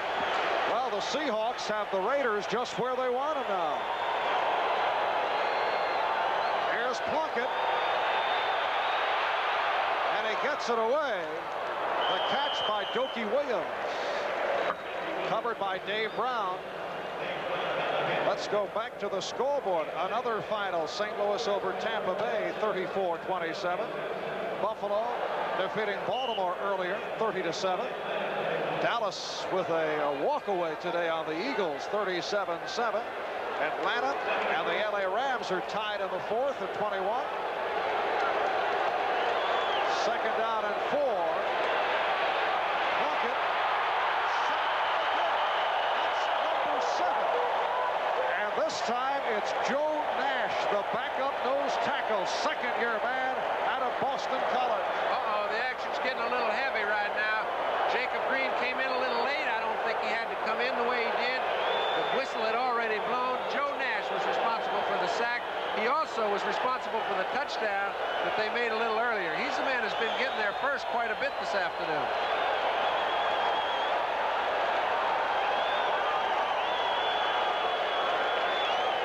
Well, Jeff Bryant trying to do his best to get in there. Bruce David pushes him away. Here goes a helmet. There's no head in it, fortunately. And there's Joe Nash. Signed as a free agent last year, 6'3", 250 pounds. He's in at nose tackle. 3rd down and 11. just get in your starting blocks and go. And Plunkett again in big trouble, and they call it a sack. It's whistled dead. That is sack number 8. Jacob Green this time. Marv, it's a good thing Jim Tunney's doing this ball game, or I don't think there are many guys that can maintain control right now.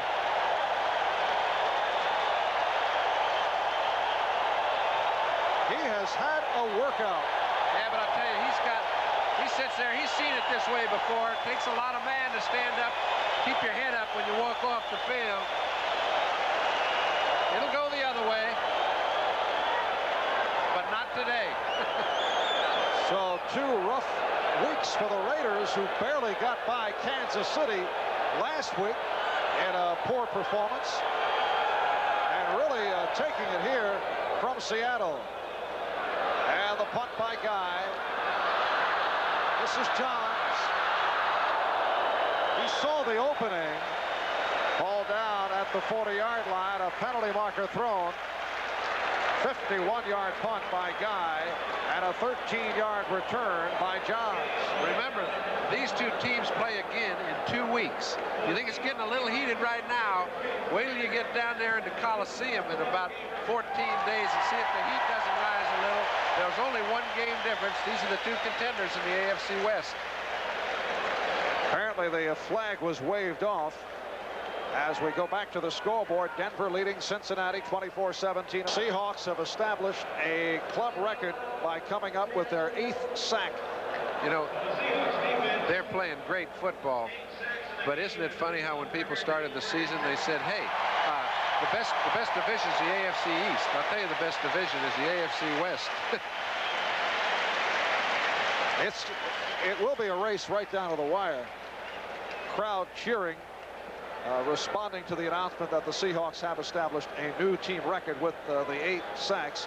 This telecast is presented by authority of the National Football League, and it is intended for the private use of our audience. Any rebroadcast or other use of this telecast without the express written consent of the Seattle Seahawks and the National Football League is prohibited.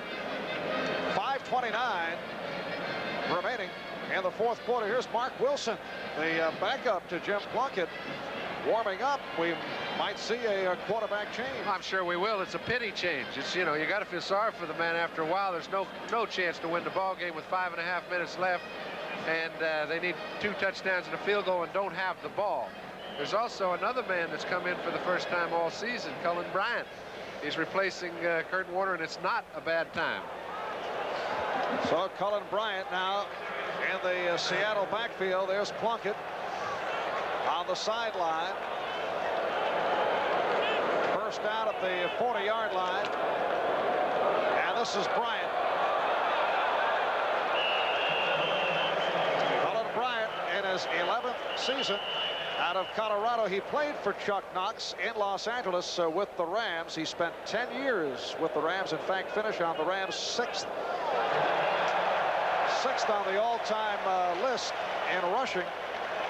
Was a co-captain of the LA Rams. Flag is down. Chuck Knox has got a good memory.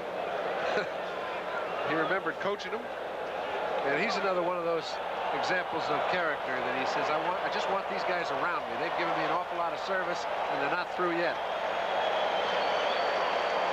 So they mark it off against the Raiders. Personal foul during the run, number 36 defense. First down. Mike Davis, strong safety call for the personal foul. There's Davis. Last year, a guy who led the NFL in crunching hits and yellow flags, but he has cut down on the penalties. First down at the Raider 21. Seahawks lead at 38-22. And it's Bryant again. Cullen actually saw some action, limited action, in the opener against Kansas City, but sitting it out because of a leg problem. Signed as a free agent during the offseason.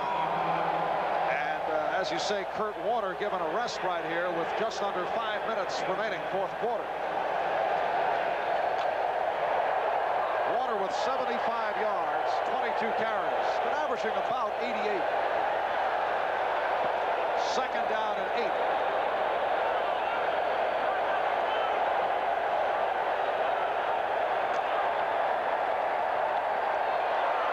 Eric Lane on his first time he's touched the ball from the line of scrimmage and then coughed it up.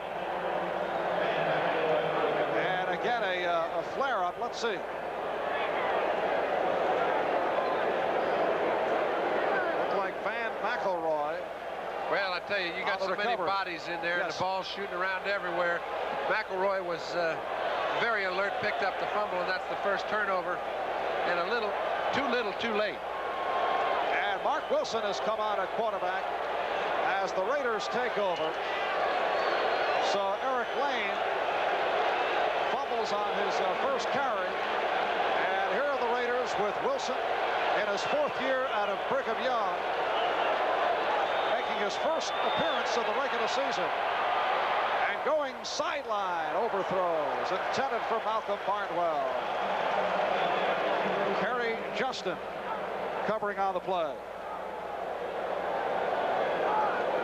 Tom Flores going with Mark Wilson, who was a starter 2 years ago when Plunkett was injured. Started 9 games. Listen, he's a good player. It's you know, and he's just about at the time in his career, having been there for 4 years, when he's ready to step in and be a starter if he's going to be in this league. And I think the whole Raider organization recognizes this fact. His time has just not come yet. It's tonight on NBC. First camera followed by Knight Rider at 8 p.m. Eastern Time. The completion to Todd Christensen. So that is the 8th reception by Christensen, who has had himself a day. He's caught 2 touchdowns, stopped by Don Dufek. Incidentally, tonight on First Camera, there's going to be a report on the Ultimate game. Ultimate is the name of the game. It's played with a Frisbee. And yes, they have teams and competition, rules and regulations, but no referees. A very rugged sport. I've always thought that'd be okay. Oh, okay. Wilson throwing on the run. Christensen once again and hit by Kenny Easley. But we're down to 3.5 remaining 4th quarter, and it's a 16-point lead for the Seahawks, 38-22. It's still important for Mark Wilson. He can create a good situation for himself right now. The ball game is out of reach, but he's got to look good to impress the coaches, get people thinking that he might be the guy in the future. And the hurry-up offense, Wilson couldn't find anyone and is brought down right near the 45 by Don Dufek.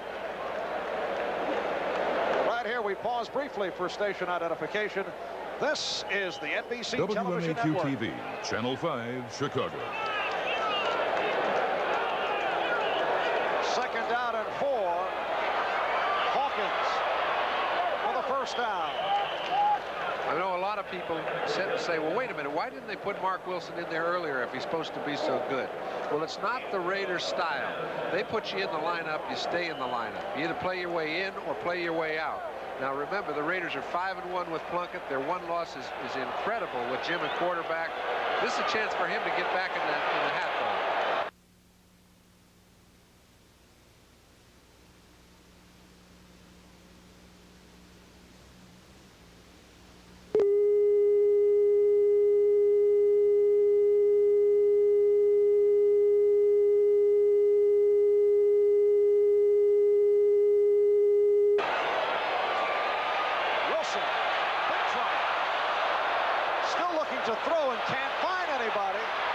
Up the first down, and that a gimme run. Awful good play, though, by Mark. I mean, they had him by the jersey 3 or 4 times back there. He was able to get out, but when he did, that was when the impressive thing started. Rather than just throw the thing wildly toward Todd Christensen, he made a motion to go downfield. When he did so, the defensive back ran with Todd, and he was able to pick up the first down. Look, you got to have pretty good movement to get out of this jam. He does, and now he kind of jockeys around in here, makes a motion downfield. Defensive back, Justin goes back with the receiver, and he picks up a first. 15-yard pickup. Sam Clancy nearly got to him. Clancy seeing some action here in the 4th quarter. Now Wilson with time. Marcus Allen. Stop back at the line line of scrimmage by Shelton Robinson as we approach 2 minutes remaining, fourth quarter. So now we get the 2-minute warning. And here at the Kingdome in Seattle, here comes another one of those fantastic finishes. Some yardage. How about 30,000-yard passing for a career? And my sidekick, John Brody, among those, a magic 7. Let's see, we got Tarkenton, Unitas, Snee, Jurgensen, Hart, Hadel, and Brody, a very select group. Yeah, I think the one thing that we all had in common is we did get together after the ball game and have a brew or two. I can't see any exceptions here. 2nd and 11, penalty marker thrown as Wilson goes incomplete, intended for Cleve Montgomery. Keith Simpson got a piece of it. And the call on the Raiders. It has been another rough day for that Raider offensive line. They were criticized last week for their performance against the Kansas City Chiefs, and not a pleasant day here against Seattle. No, it's not typical of the way they play either. You know, they usually give their quarterback all day when he needs it, and today they've needed it and haven't been given that. Holding 50, still 2nd down. It's the center, Dave Dalby. Looky here. Yes, Denver over Cincinnati, 24-17. That puts them to within 1 game of the lead. You take a look, 4-3, 4-3, 5-2. What happened to San Diego? They're having a little trouble getting a tie. Good one coming up next week at Mile High. San Diego playing at Denver. And John and I will be there to handle that one as Wilson. Nice leaping catch by the tight end, Todd Christensen. So first down for the Raiders. You see the clock running down. We approach 1.5 minutes remaining. Final score, the Cowboys over the Eagles, 37-7. Hey, Mark throws a good football. He's got a lot of... This is Hawkins down to the 10-yard line.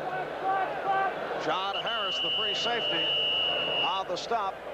And timeout being called by the Raiders. You know, you take a look at it, number 6, Mark Wilson, and you say, okay, they drafted him first. Obviously, they expected him to play some when they drafted him. It was a matter of time. Plunkett came on and took that job away. It's a critical time in Mark's career because he's either going to be a player in the next year or two, or after having seated himself on the pine for 5 or 6 years, I think his playing days would really be hurt. So he's trying to play himself in the lineup, and I wish him all the luck in the world. Taking Plunkett's job, though, is no easy task. All right, during the course of this timeout, let me tell you, the executive producer of NBC Sports is Michael Weissman. Coordinating producer of NBC's football, Ted Nathanson. The producer for today's telecast has been Kenneth Edmondson, director Richard Klein, technical director Art Thieberich, and the associate director Ray Benassi. Thanks to our spotters Jim Ott, Gary Moore, and our statistician Barry Culver. 1:20 remaining in this fourth quarter. Todd Christensen has caught 10 balls for 130 yards and 2 touchdowns, and they are still behind 38-22. He has caught more balls than the whole offense for the Seahawks, so I guess throwing and catching is not the whole game. And the first touchdown pass was thrown by the running back, Marcus Allen. Wilson hanging right in and lofts one. So the incompletion, Dokie Williams, the intended receiver. That's what playing together does for you. If they'd been together some, he put that ball right up in the air where Dokie Williams would have taken it on the dead run had he continued. He was trying to find an opening. The ball was already up there, and it hit the pad. Second down and 10. Just outside the 10-yard line. 1:15 remaining. The Seahawks with a 38-22 lead. Marcus Allen on the reception. And Allen inside the 5. 17 seconds left in the game. Now to 1 minute and counting. It'll be a third down at about 2. You could think of but throwing. 3rd down and 2. 58 seconds left, 4th quarter. And Wilson throwing end zone, and it's picked off. Intercepted. It was intended for Allen, and it's Justin again, his 2nd of the day. I guess that's the way this baby ought to end. But a penalty marker down. Kerry Justin, 6th year out of Oregon State with the interception, but let's see if it holds up.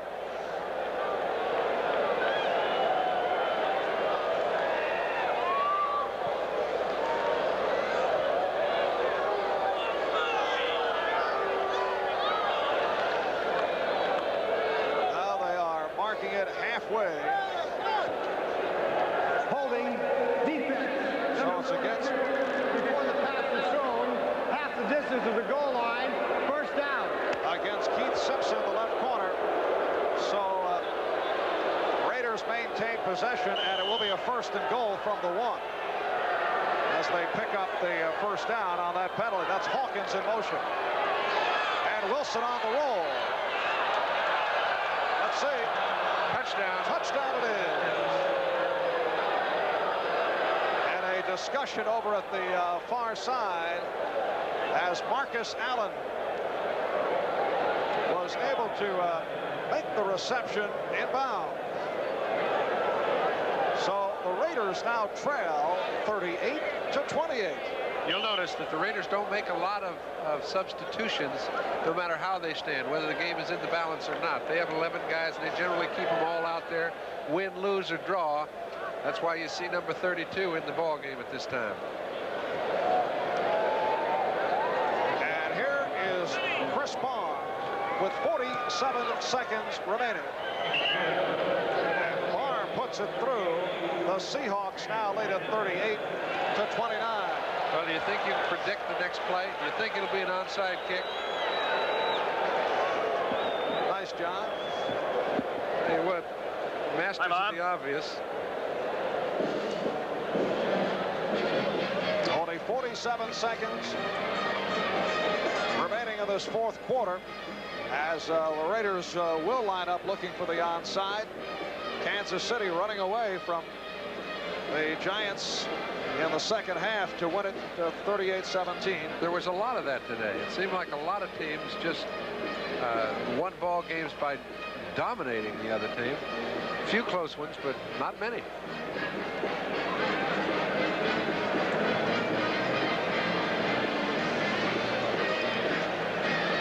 Raiders looking at a 5-2 record following today's play, and the Seahawks 4 up, 3 down. And that tightly contested AFC West. All right, there's the onside.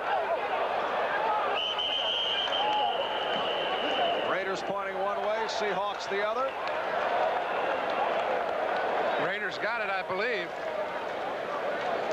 And we're down to 45 seconds remaining. Doki Williams able to cover up. So here's Mark Wilson back.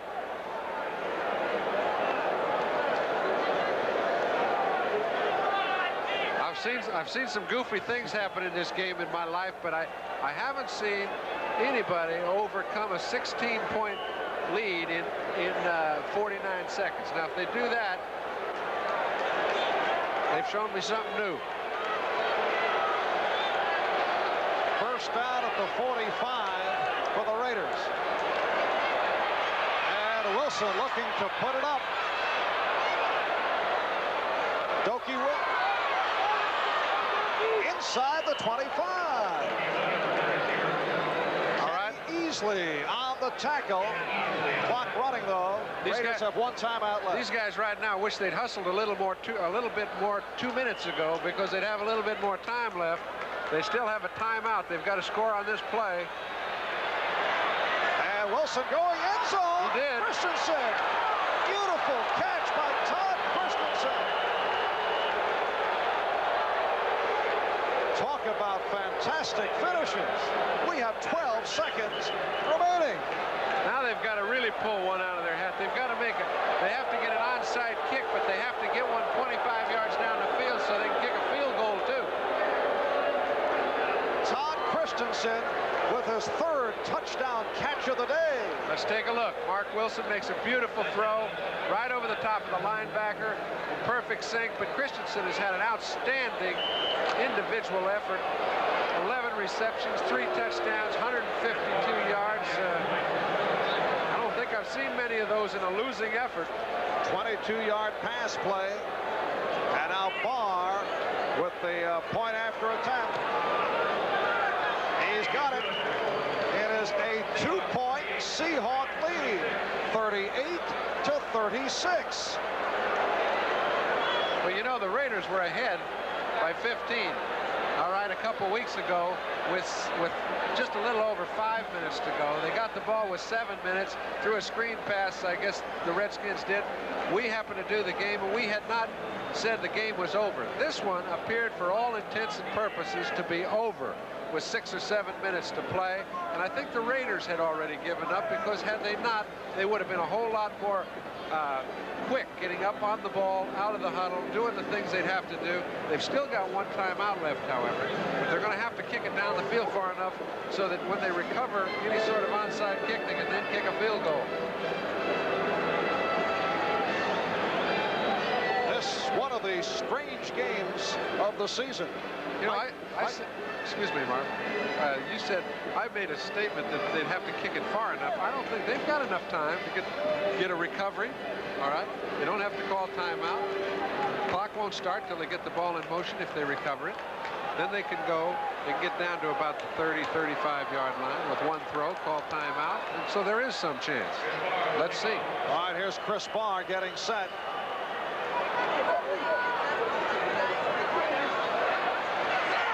Covered by Seattle.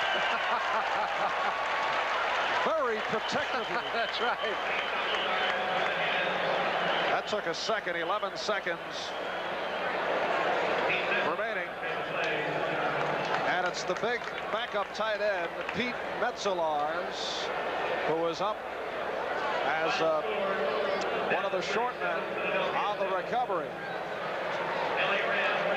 Might take a half hour to recap this one. Looking at the scorecard will be most interesting. One timeout apiece remaining. This is the kind of game, if you're the quarterback, you don't do anything, you fall on the ball, and let's get out of here. All right, and that is what Jim Zorn does with some protection. And yes, he would like to get out. Completed only 4 passes today, yet the Seahawks with 38 points on the day. Now the Raiders stop the clock using their final timeout with 8 seconds remaining. Both sides will be ready in 2 weeks. They'll be playing down in the LA Coliseum, and there's a good chance it'll be for the league leadership. The Raiders are in a rut right now. They've lost 2 of their last 3, have not really played well in losing them, and it's regroup time for a team that started out faster than they've ever started out. So the LA Raiders coming in at 5-1. Denver winning today. They're 4-3. San Diego lost. They're 3-4. Seattle looking at a 4-3 record. Kansas City 3-4 with the victory over the Giants. Seattle home for Pittsburgh next Sunday, while the Raiders play at Dallas next Sunday night. All right, here is Zorn again with protection, holding on, and that will do it. Collective sighs of relief by the Seahawks and head coach Chuck Knox.